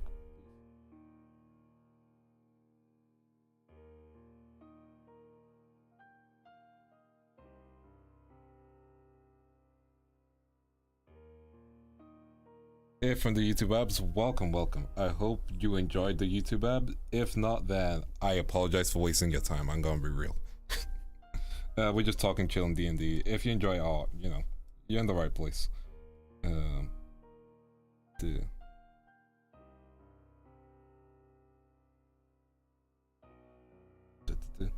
But yeah, like, how do you play as a DM role play a D&D? No, you if you're playing a deity here, you have to, depends on what you're doing as a deity. Like, are you malevolent? Are you, you know, like uncaring? Stuff like that. Because your players aren't just going to encounter you as a deity. You're going to be on a different plane of existence in 9 out of 10 of the times, you know? Like, you won't instantly face your players as a deity. If you are going to be a deity and you are going to engage in your players, then you need to, like, depends on which 5th edition we're talking about. I'm gonna assume 5th edition. That's usually how people go about things. Plus it's the easiest entry for people. But yeah, like, depends on how you're role-playing it. If you just want to make it a very chill roleplay session, don't use deities to instantly kill people. There's no point, you know? Like, if you're playing a deity, why are you going to care that people are disrespecting you, you know? You're beyond them. If you just instantly kill them, that means you're a petty deity and there's no point. You know? Like, there's no point in role-playing a petty deity, you know? Just do the usual, X thing is beyond your comprehensions, yeah. Exactly. It's all about flow, it's all about what you're being set up to, you know?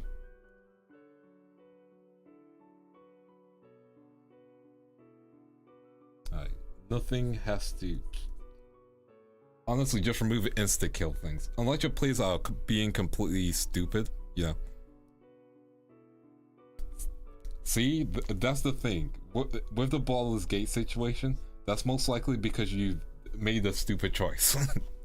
Like, in all honesty. Like, and not to be mean, but like, if there were other choices available to you, there were several choices available to you. I know what scene you're talking about.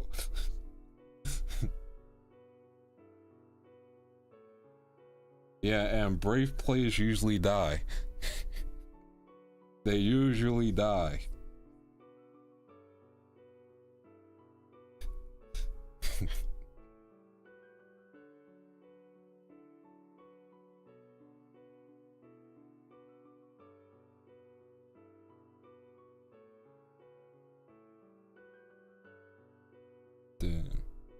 Yeah, don't do that. Just don't. There were several options available. Rolling I'd say what you do shouldn't be determined by your role, you know? Like, you got your role play available to you. Although, if you just roll low, then GG. But yeah, just remember, even if you have a 1 in intelligence, yeah, you still have common sense.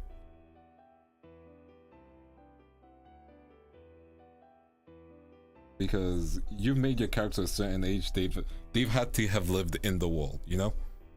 A good DM will make in that 1 inch. Yeah. Like, and that one shouldn't just be a, oh, it's over. It should give you information in a way that is, you know, it should give you something interesting. It shouldn't just be instantly punishing. Like, for example, It'd be nice watching you. Go have a good night. Get some good rest. Like, say you rolled in that one on perception, you might find something else, you know? This thing might be useful, this thing might not be useful, but it should be something like, oh, you missed the thing that's obviously there, but you find something else, you know? And it might not be useful instantly, but it can be useful later, you know? Like, it can just be fun, you know?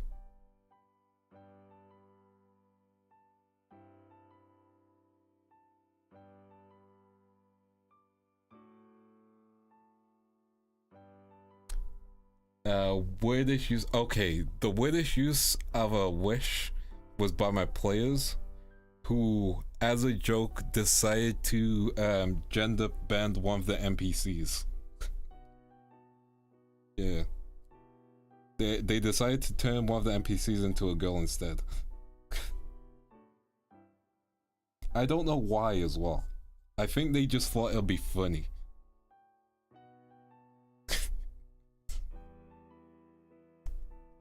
I generally think they just did that because it'd be funny and they couldn't figure out what to use the wish on.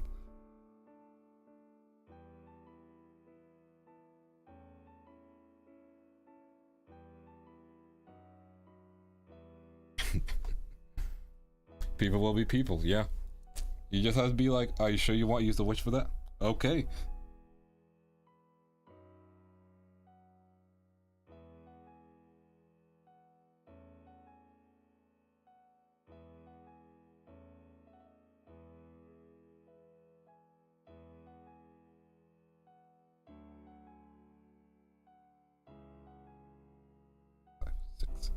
There we go.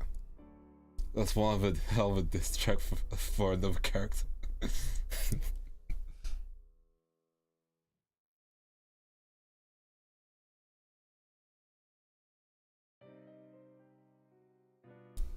I think they just wanted me to be forced into using a female voice because I do voices.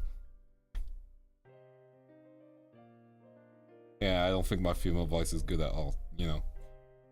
I am this deep voiced, so you know.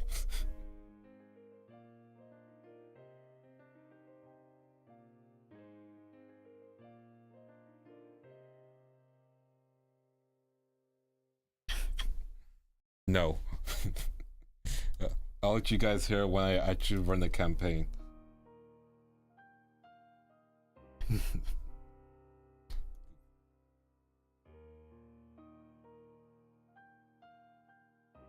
Yeah, I gotta keep some secrets.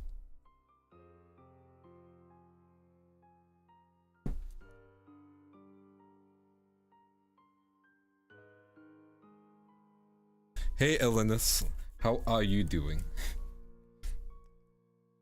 Do voices work for a middle-aged woman who smoked for 10 packs a day? Yeah. But what if you're not role-playing someone who smoked 10 packs a day?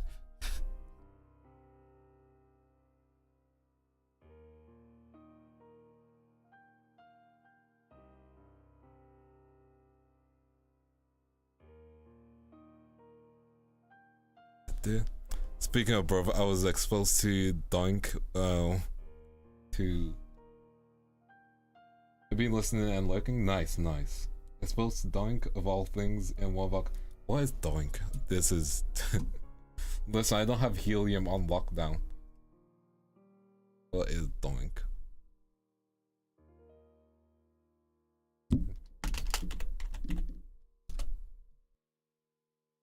Oh, Druid Monk. Okay, that's what you mean. Yeah. Hope you've been having fun with it.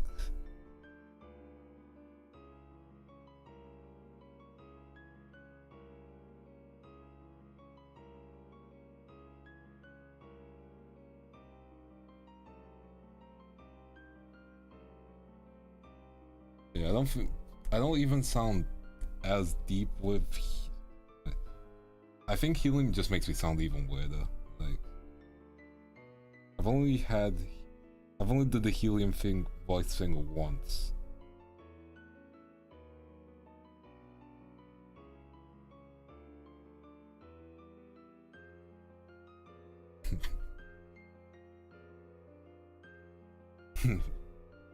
All good.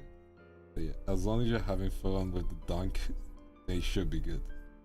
Unless you're fighting, in which that can be a bit of a pain, but you should be fine. 9 out of 10, you should be outnumbering people. And thank you for saying that. I am glad you enjoy my voice just for listening.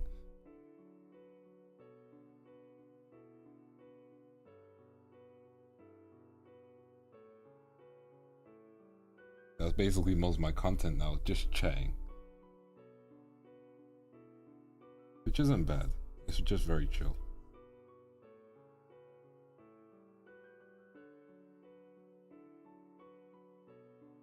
There we go.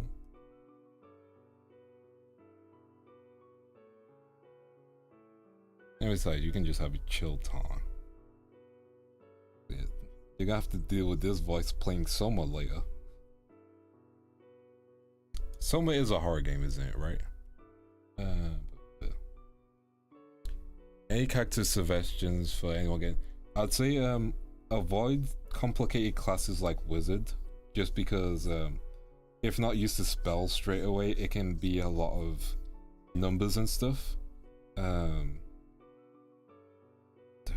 think either fighter or paladin you should be able to deal with fine. Just like any classes that don't rely on magic too much, because spell slots become a thing. Yeah, fighter is always good. Like if you're not ready for the managing of spell slots, then just go with fighter.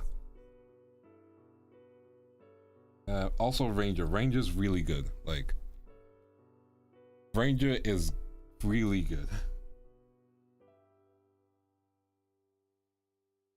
It's a class that people don't think about a lot. And it's as long as you don't mind being the person with the bow and arrow, like you got a lot of efficiencies, I would say. Like there's benefits to it. Is rogue good for newbie? Rogue, you don't need that many spell slots as well, so it can kind of work like fighter. The one thing you have to remember is you're not an upfront fighter to begin with, and you need to remember flanking and sneak attack bonus. So like, yeah, you have to take positioning into account frequently, as mentioned by Jinzo.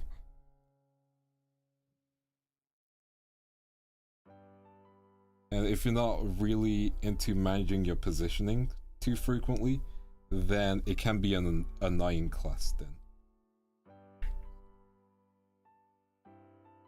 If you just want to like punch things / fight the things, a fight is good. I've not played monk, so like, yeah. If you want to stay in character mindset, personality, there's some good. That is true, Elenis. That is a very true thing. Also remember, things like character alignment, don't worry too much about that when you're playing, because your character doesn't have to be one thing completely. Like, your character will always be complicated because people are just complicated, you know?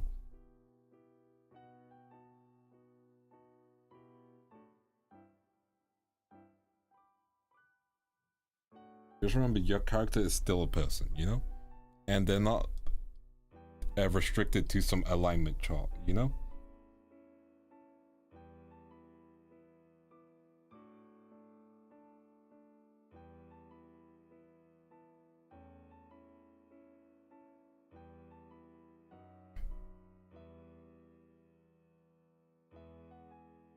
Yes, character flaws are good to have. Like, don't worry about failing rolls and stuff. Like, having character flaws can be really good, especially for your character to overcome them, you know? No one starts off perfect. People can have really good one-to-one moments with each other when you have character flaws as well. And overcoming those flaws can be as rewarding as defeating a villain, you know?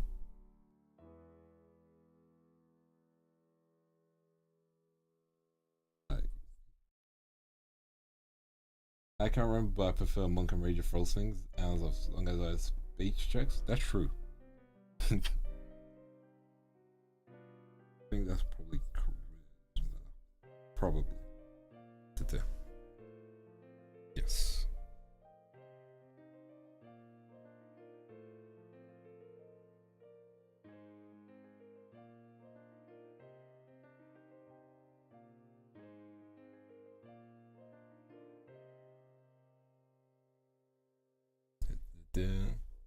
Although fire can be complicated these days with echo fire. Yes.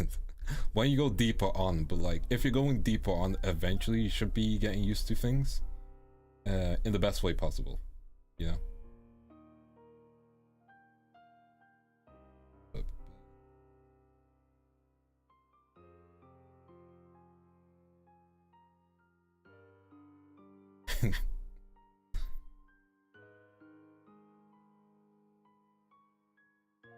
Prefer to grab the hell out of camp. That's fair. D&D can be played more the RPG style, focus on being not fighting everything. Yes, you don't need to fight everything in D&D, you know? Again, that's one thing you have to talk to your DM about, and depends on what type of game they want to run. Like, sometimes you'll have sessions where you don't fight a single thing, you know? Some of them can just be very story driven, like talking to NPCs, stuff like that. There will still be fights because, you know, Dungeons and Dragons, but you can talk to people. You can just have RPG style sessions where you're just, you know, chilling, talking, chatting, you know, figuring out your place in the universe.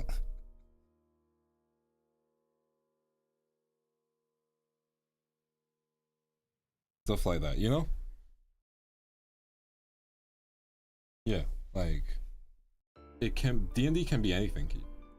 It's literally a roleplay. It's literally tabletop roleplay. You know? That is what it's known to be.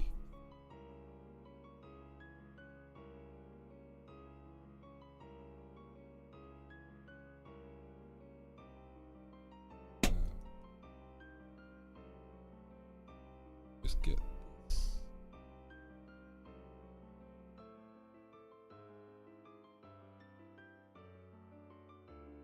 There we go. Okay, nice. Okay, I think this is looking good. What are you guys thinking? We're not done yet, don't worry. I'm going to change the song. I remember a session of my old D&D group where we basically talked in between ourselves about a dungeon before diving. That's completely good. Yeah. Carrot Karomi. Yes. Super fun, super chill, great artists themselves as well, so like make sure to send them love. You know? They are really nice. Let me just continue. Let me change the song we'll listen to. Well, I'm listening to.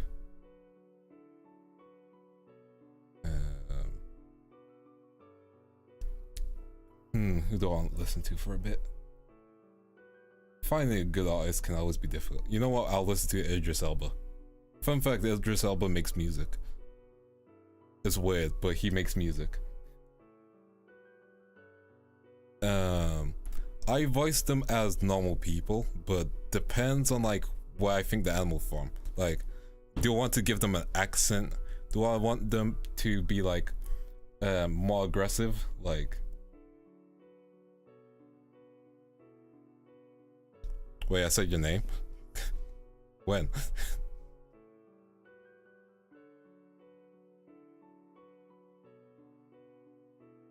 Yeah, you can give them accents. I do not do what you just typed. No. Yeah. If I want to... Oh yeah, I've been saying egg.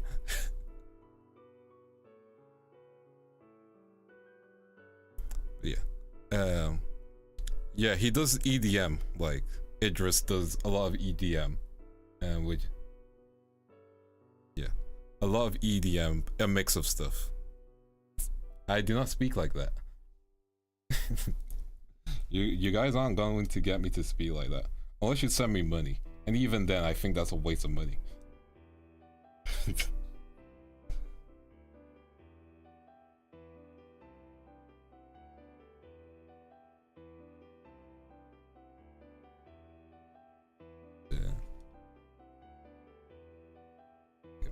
second. We got our braids to do still. Check the reference.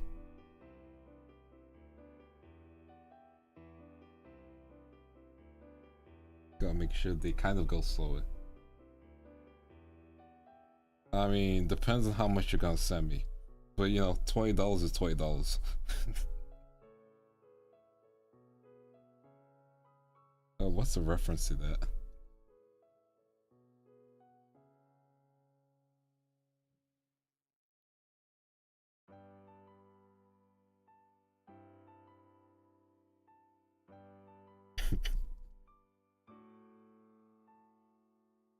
Yeah, so I'm a VTuber. Like, you know. $20 is $20, like legit.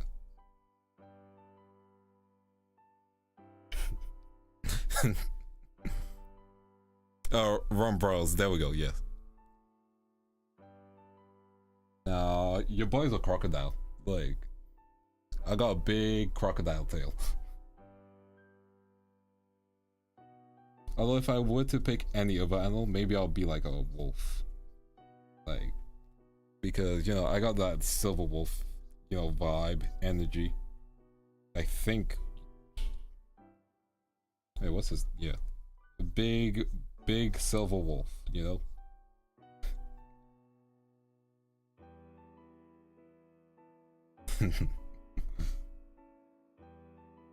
Remember the $20 Sunday mod videos? I don't remember that. Yeah.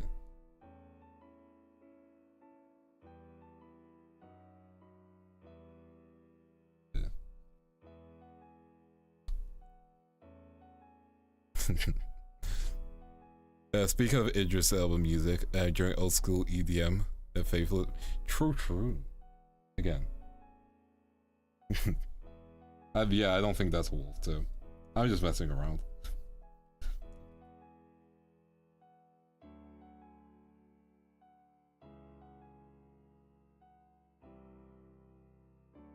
Although I'm also glad I'm not a wolf because, man, I got those tattoos and the amount of Twilight jokes people would make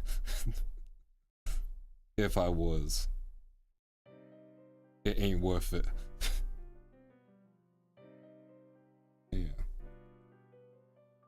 Yeah. You DM with or without music? With music. Music from video games. Be careful, don't bother using anything from Square Enix. They are protective of their music. That's the best way to describe it. But yeah, usually game music is fine, doesn't get stricken down, from what I recall. Because, you know, game companies allow people to stream their games, so you should be fine. I just know Square Enix are very reserved with their music. We'll go with reserved. That's why most of the music don't go into Spotify for a long time.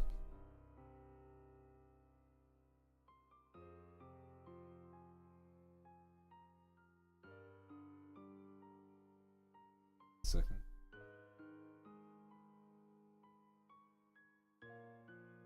There'll be a crocodile.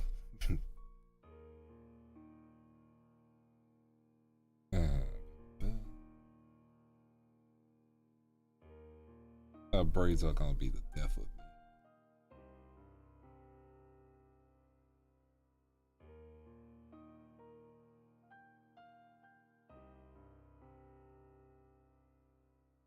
Also, I need to play the Cyberpunk DLC still because, man, Idris Elba and Keanu Reeves in the same game, it's gotta be there, you know? There is a difference actually. I don't know the exact biological differences, but there are differences. I think one of the biggest one is like how much the other stays in water.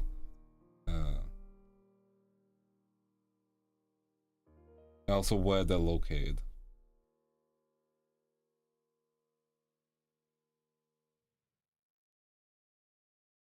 Let's zoom in.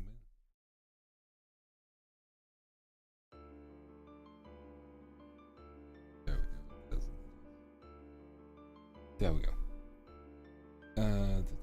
It's 11 p.m. for you. You go rest.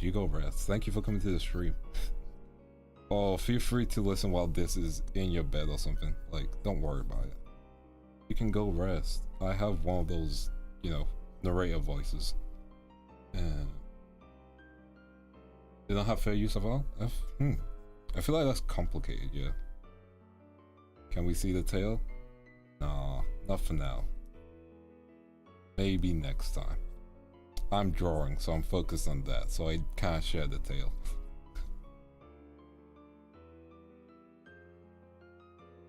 But on my other streams, the tail's available. I think you see the, you know, the tail on stream anyway. It's fine, I don't you need rest. Rest is always good. Rest is great. Speaking of, you are allowed to interrupt long rests. Especially if your players roll low on them. Like, just don't make the encounter party wiping, but make it challenging. And then let them have the full rest afterwards. You know? Because you can control when the interruption happens. Like, it could be right as they're about to rest, you know? Like, that's fine. Hey Altair, welcome to the stream, welcome to the stream. We're just chilling, talking. There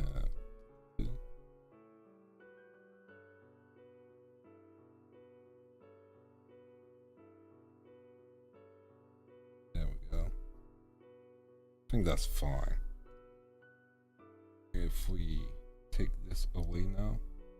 Okay, that's good. We still have something to do. Woke up 7, now it's 11 p.m. It's kind of me? Nah. I gotta save it for later. Plus I'm very focused on drawing.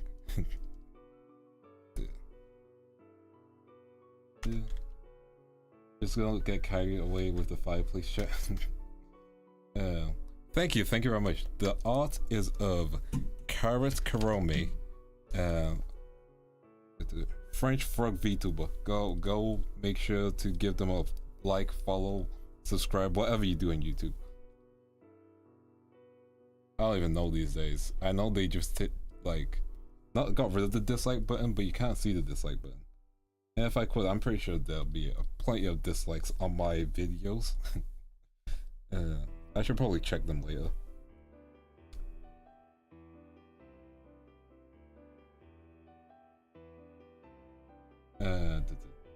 Oh, okay, give me a second. I just saw what you sent. Okay. I did not tip that myself, but you know, let me read. Meow. Nya, nya, purr. Meow. Meow. There you go, the dramatic reading of that donation. That was Oscar worthy, don't you agree? Where's my Oscar nomination?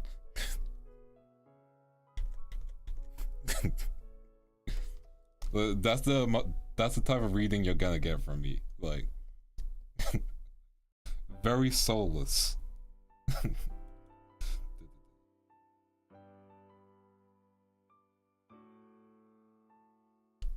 Yeah, you feel free to clip it. That ain't embarrassing. And what else? Want me to say more of those? Dude.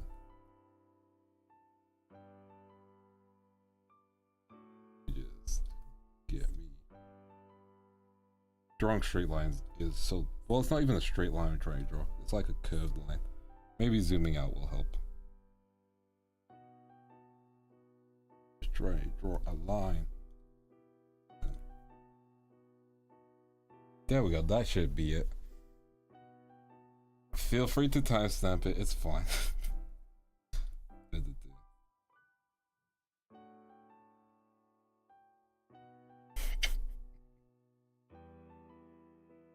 Okay, that should be fine. It's not the straightest line, but you know. It's usable, it's manageable. Yeah, okay, we are good. Now what we're going to do is add some shading.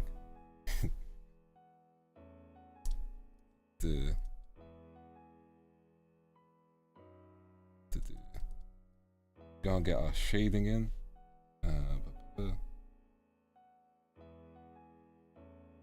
Probably gonna get boinked by Miel later. Oh wait, we might as well get our colors in. Let's get this all painted in. I should do the legs in a different shade actually. Which is fine. These are darker, so I'll leave them shaded in darker.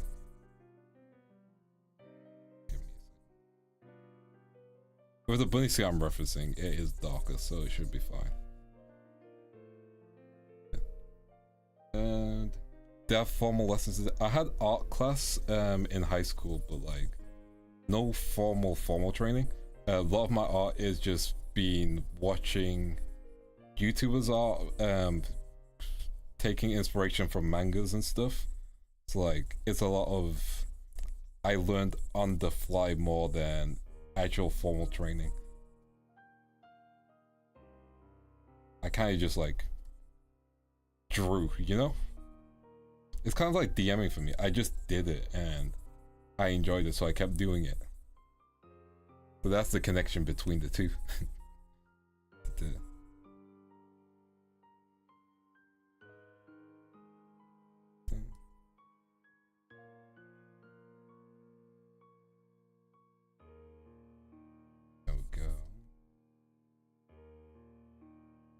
The only thing really dark is the mask. Probably some of the hair too. If I do some of the hair, it'll let me distinguish the parts in white. So we'll color the hair too. Gonna go for both. And that way people should be able to tell it's her much more easily. Easily? Easily. There we go. Easier, easily. Both words work. Yeah, I am self-taught when it comes to art. I just did it and enjoyed it, you know? And I had art teachers who were like, don't draw in anime styles. Which, you know, fair enough, I guess. Like, anime style is my style, you know? Although I might do like a proper painting stream in the future, like follow a Bob Ross video and paint on a canvas. Because I have done that before and those have been really fun.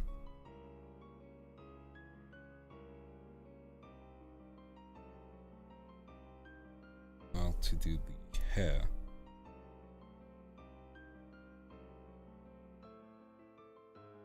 This part. Yeah, we can color the rest.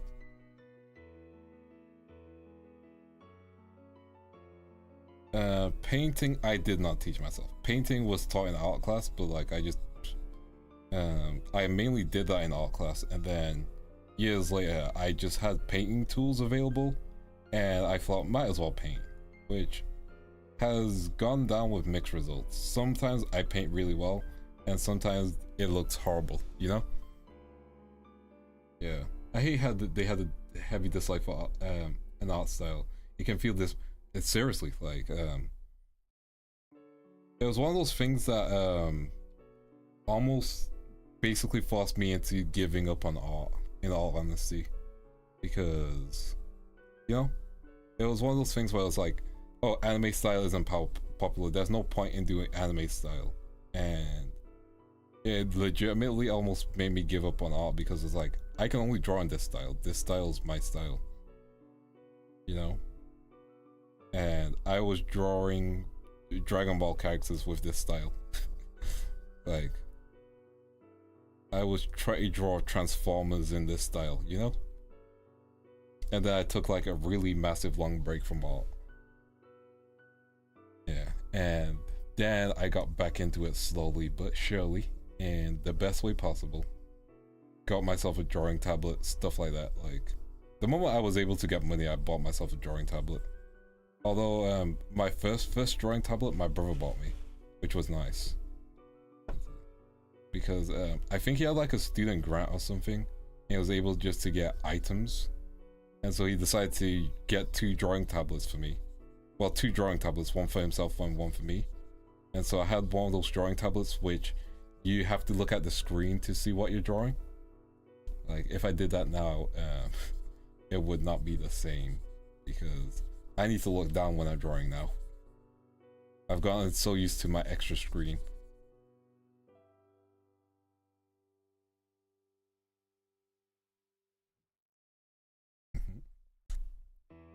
Feel our teachers should endorse.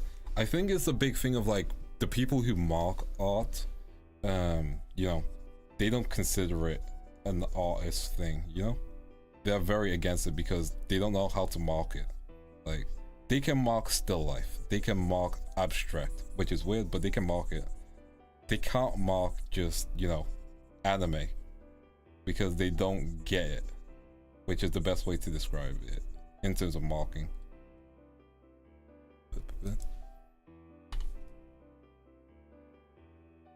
Yeah, like it's very complicated in terms of resources and stuff, so you know, and all experiences are going to be different, so it needs to be tempered. I am going to listen to some more music. Give me a second.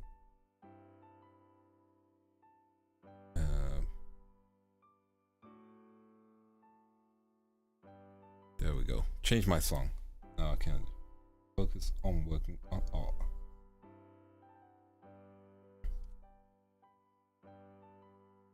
Then we'll add the shading layer, and then I'll probably post this on Twitter. I should probably post this in my community notes as well to be like, hey, this is what we completed today.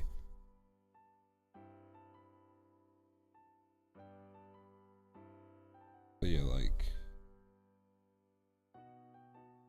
what anime carbon copy is popular and how simple it is, literally a pencil paper?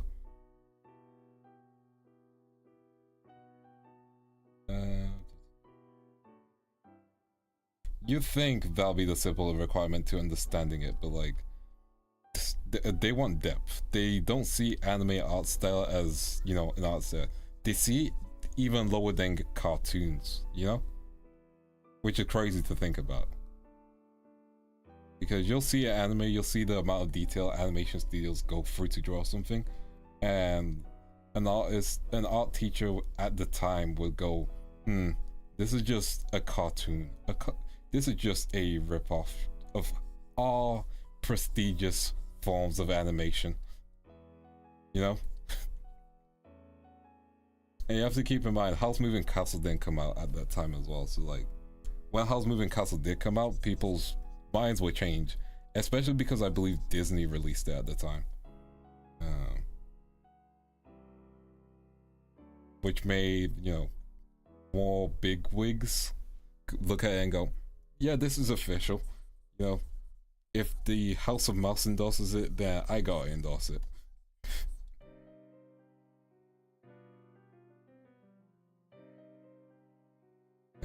My animation experience is stop motion. Respect it.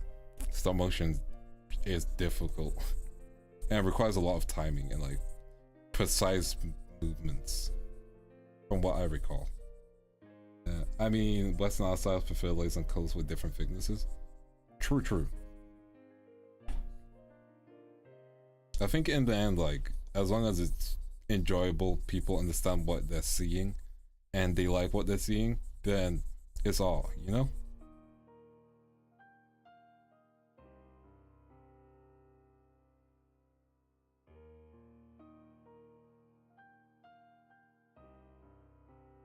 There we go.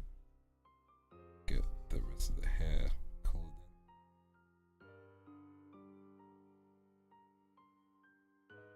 in. Now, what if I change the layer color to green? Green for carrot Karomi. I'm going to change it back though. Oh wait. Oh yeah, it doesn't look bad. Let's see. Let's see, bright green. Ew. No. There we go. Have to go to work? No worries. Have a good shift. Yeah, that was gross. That was gross colors. Ugh. That was neon green. Oh well.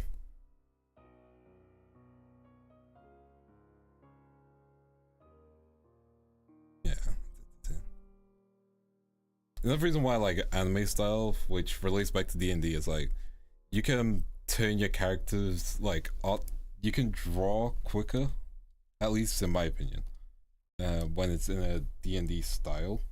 Well, in an anime style, a D&D character, and like it's nicer to have in terms of like an art reference.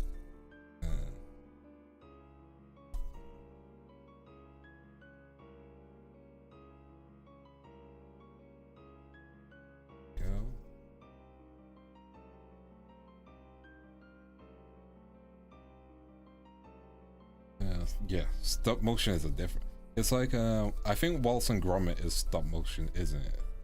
And oof, the amount of work that is required is crazy. You know? And I think early Pingu is stop motion as well. Yeah. Let's go one side. There we go.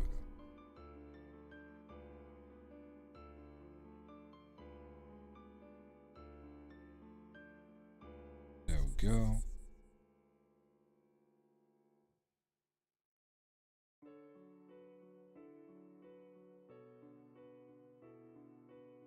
There.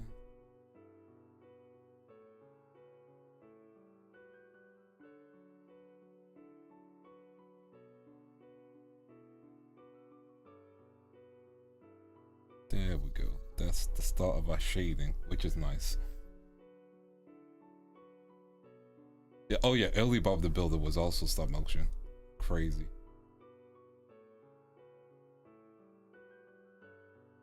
But yeah, like I'd say because of like the amount of art, like you can even get figures for your D&D models, which is well D&D characters, which is really nice.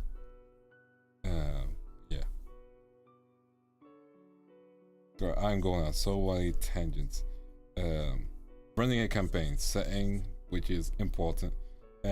Maps, you can buy pre-made maps, so like use as many resources available for you in terms of maps. Pre-made maps are going to help you a lot, because if you don't have time to make maps, then pre-made maps are a lifesaver, or just make really simple maps, you know, like with the grid, so people know like where X is and in relation to Y. So you just have the graph paper with the squares, and then that way people can be like, okay, this is this many squares away. And they can even color where rough terrain would be, you know?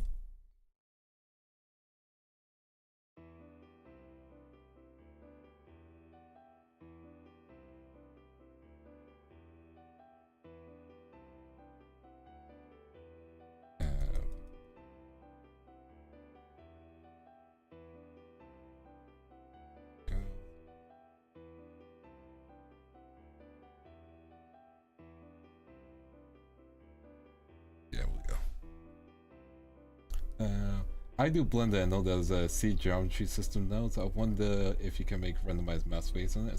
But true, I've done a little bit of Blender. I need to like get some more Blender practice in with the big goal I have in the future. Like I think you can, but I forgot the program. But you can make also 3D maps. The downside is I don't think you can import them into a lot of programs. You could also try having your VR campaign. You could also try having your campaign in VR, which sounds crazy. So that way you have the most immersion, and someone gets to use their 3D modeling to make monsters appear. It would be crazy to do that. Add that to my to-do list. Respect it.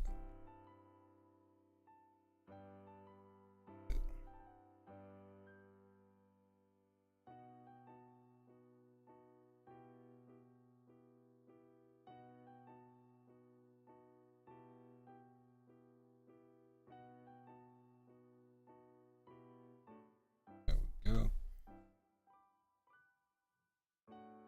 Let's get back to the hair on the bottom as well.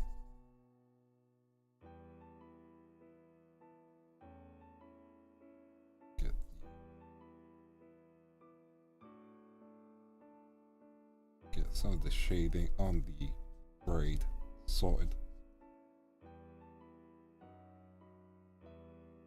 Takes a bit of time. So I'm just so focused on the art. I apologize for not being as talkative. Stopping by for the last time. It's 20 past 11, getting real tired now. Go rest, go rest. It's okay. You can rest.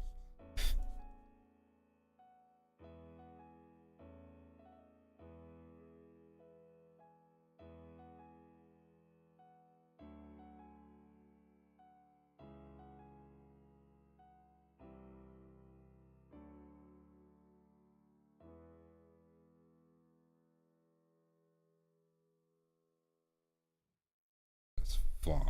Okay. That should be fine. Okay, good. Get your rest in. That's all good.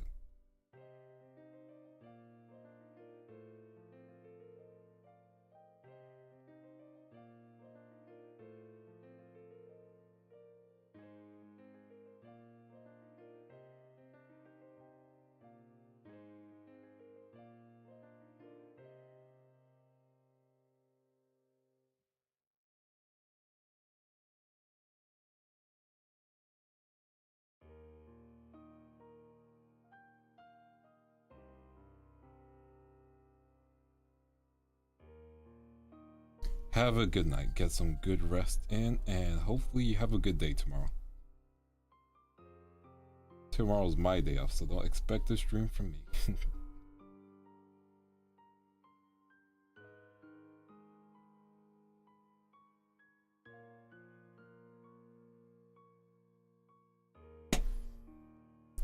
Stretch. Make sure you stretch. I've been in this chair for too long. After this, I think I'm gonna jump off. Me too. My body.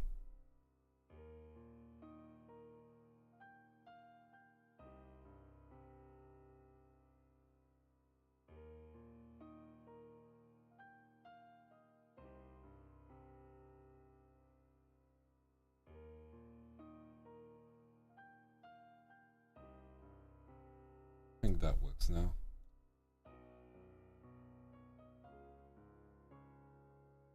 How are you guys feeling about the art? Enjoying it?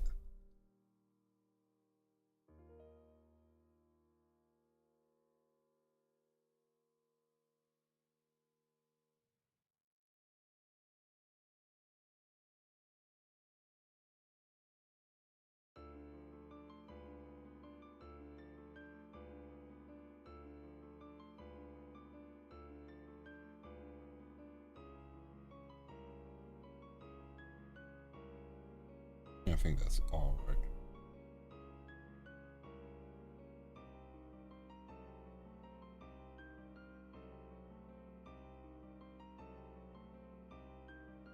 There we go.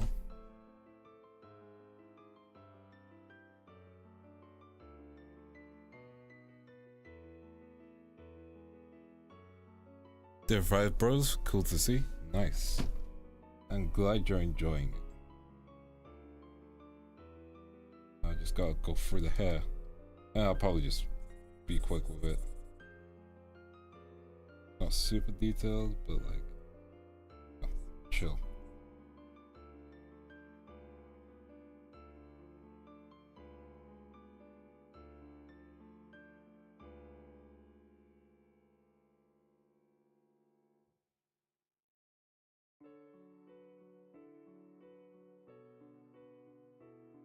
Damn.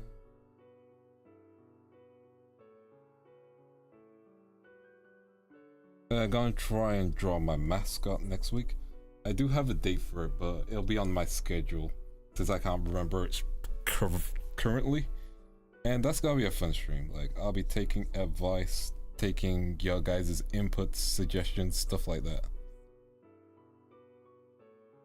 But also, you know, putting my twist on them.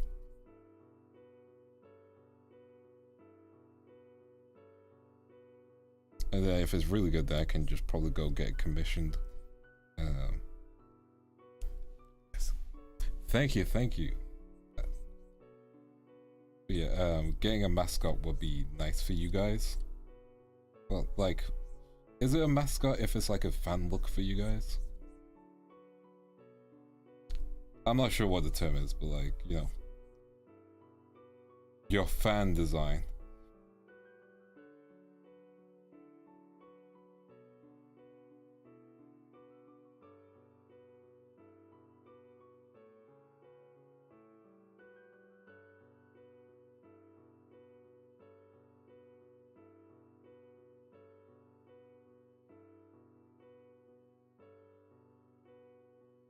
There we go.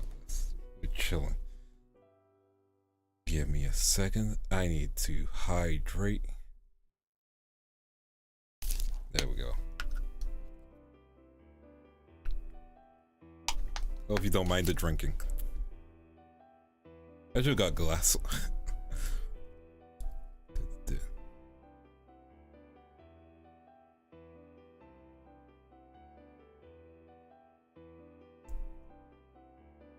Okay, let's get back to it.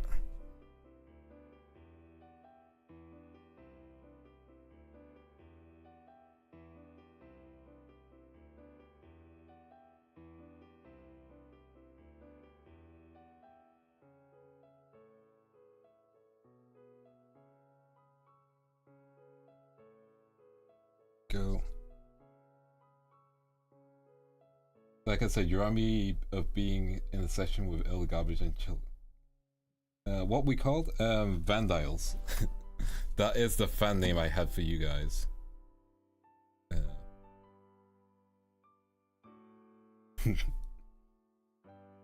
Yeah. I don't use the name often because I'm also like, you guys are individuals. You guys, I don't know if you guys want a fan name. I can never tell. But yeah, Vandals. Because Vandals, Vants. Crocodile. Dials. Vandals.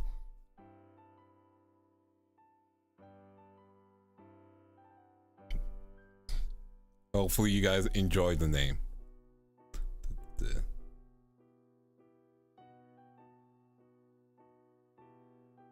Give me a second. Let's change the song again. Let's get back to chilling. There we go.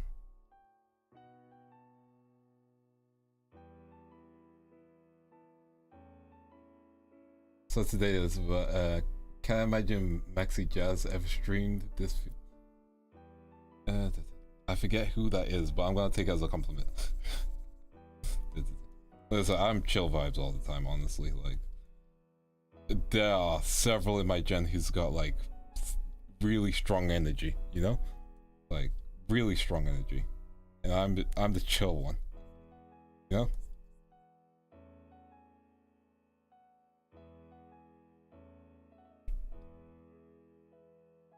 Because sometimes you just need someone chill to listen to. Like, you don't need super energy.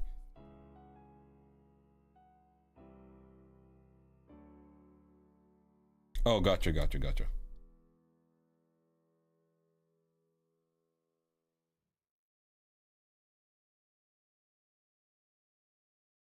I did not listen to him enough, unfortunately.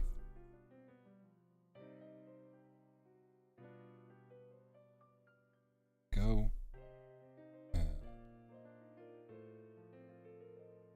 Almost. We're almost there.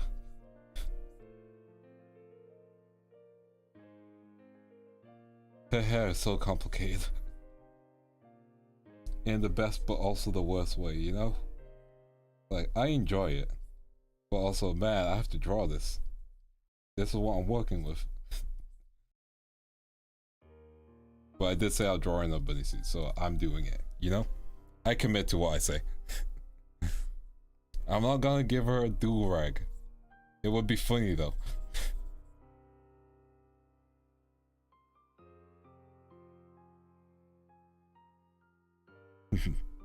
Once you create a main look, we can exactly. Yeah, you create your own OCs. Like, I might do a additional thing where I give you guys like character templates, like your character hair things that you can like design on, or if I can yeah. I forgot what the website's called, but like, you know, Nah, but for fluctuate, lots of them will happen. That's fair, that's fair. Like, again, like, you can find your peeps. Don't worry.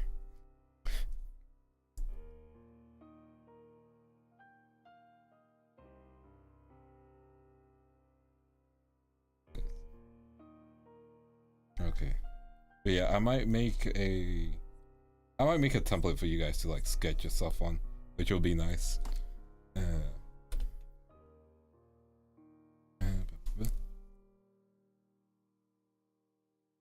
we go.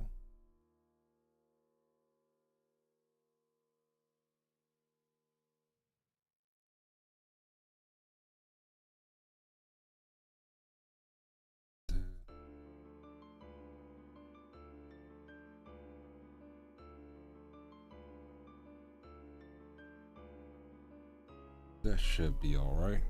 We got the shading on. I need to make it sharper.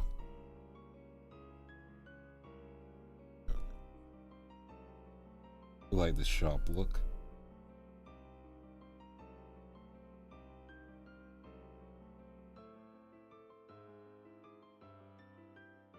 Like sometimes the sharper looks nicer compared to like smudginess of watercolor, which is crazy because watercolor is meant to be like very, you know, smudged, I would say.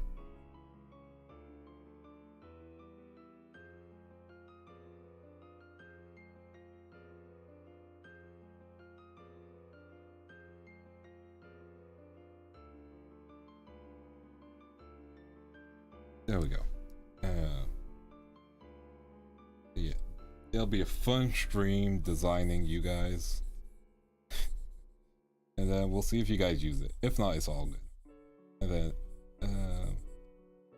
if I decide to get a rigged, that'll be nice. I know how to rig as well, so I could just rig it myself. Or I can hand it over to Alicia. Either or, both work. Then let's get some line work cleaning. Go.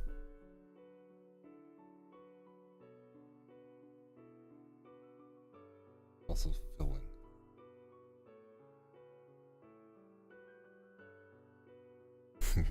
Yo, that should be yes. How are you doing? Welcome to the stream. We are still drawing, relaxing, taking some time.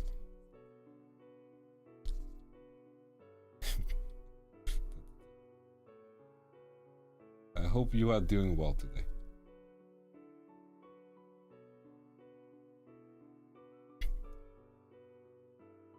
What this man can't do, spell. Dyslexia. Well, I can spell dyslexia. I can't spell. Well, recognize certain words. It gets difficult. Yeah.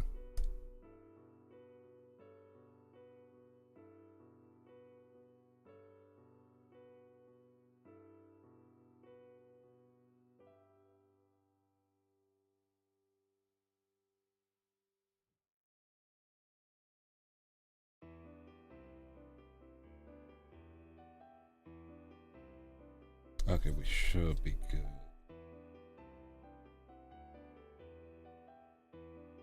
Wait, hold up. Yeah, make this bit sharp. There we go.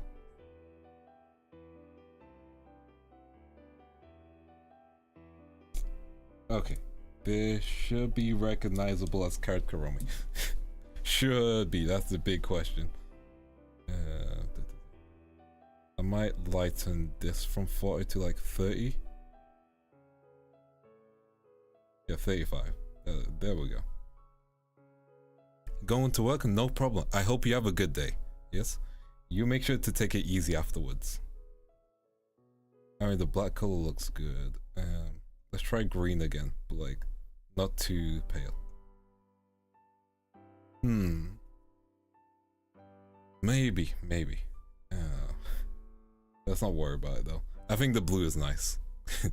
Spell check can be helpful, but sometimes even spell check is like, Vance, what are you typing? Hi, Lavina or Ivan. Ivina. Welcome to the stream.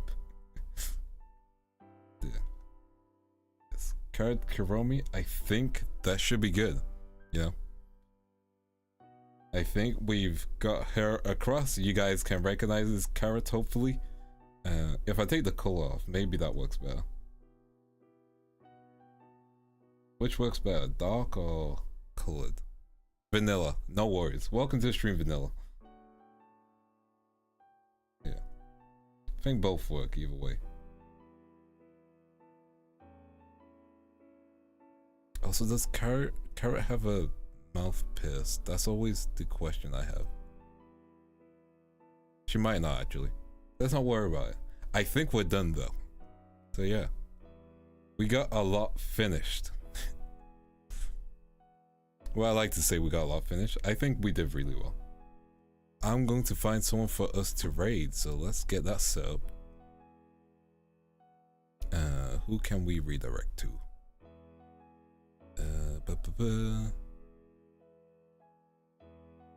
Oh, let's find someone.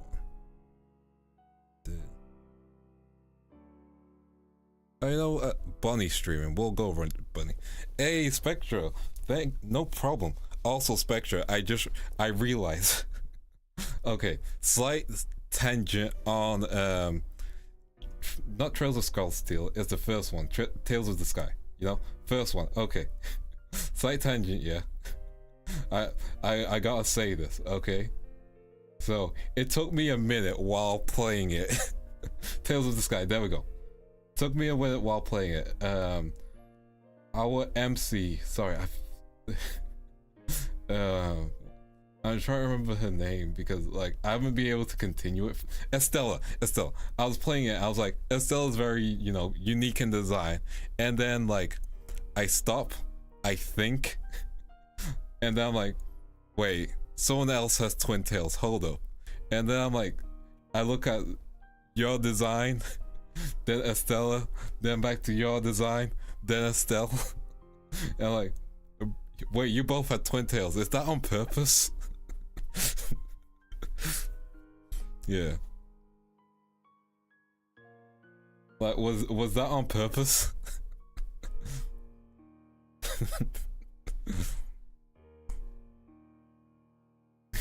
If only had the yeah.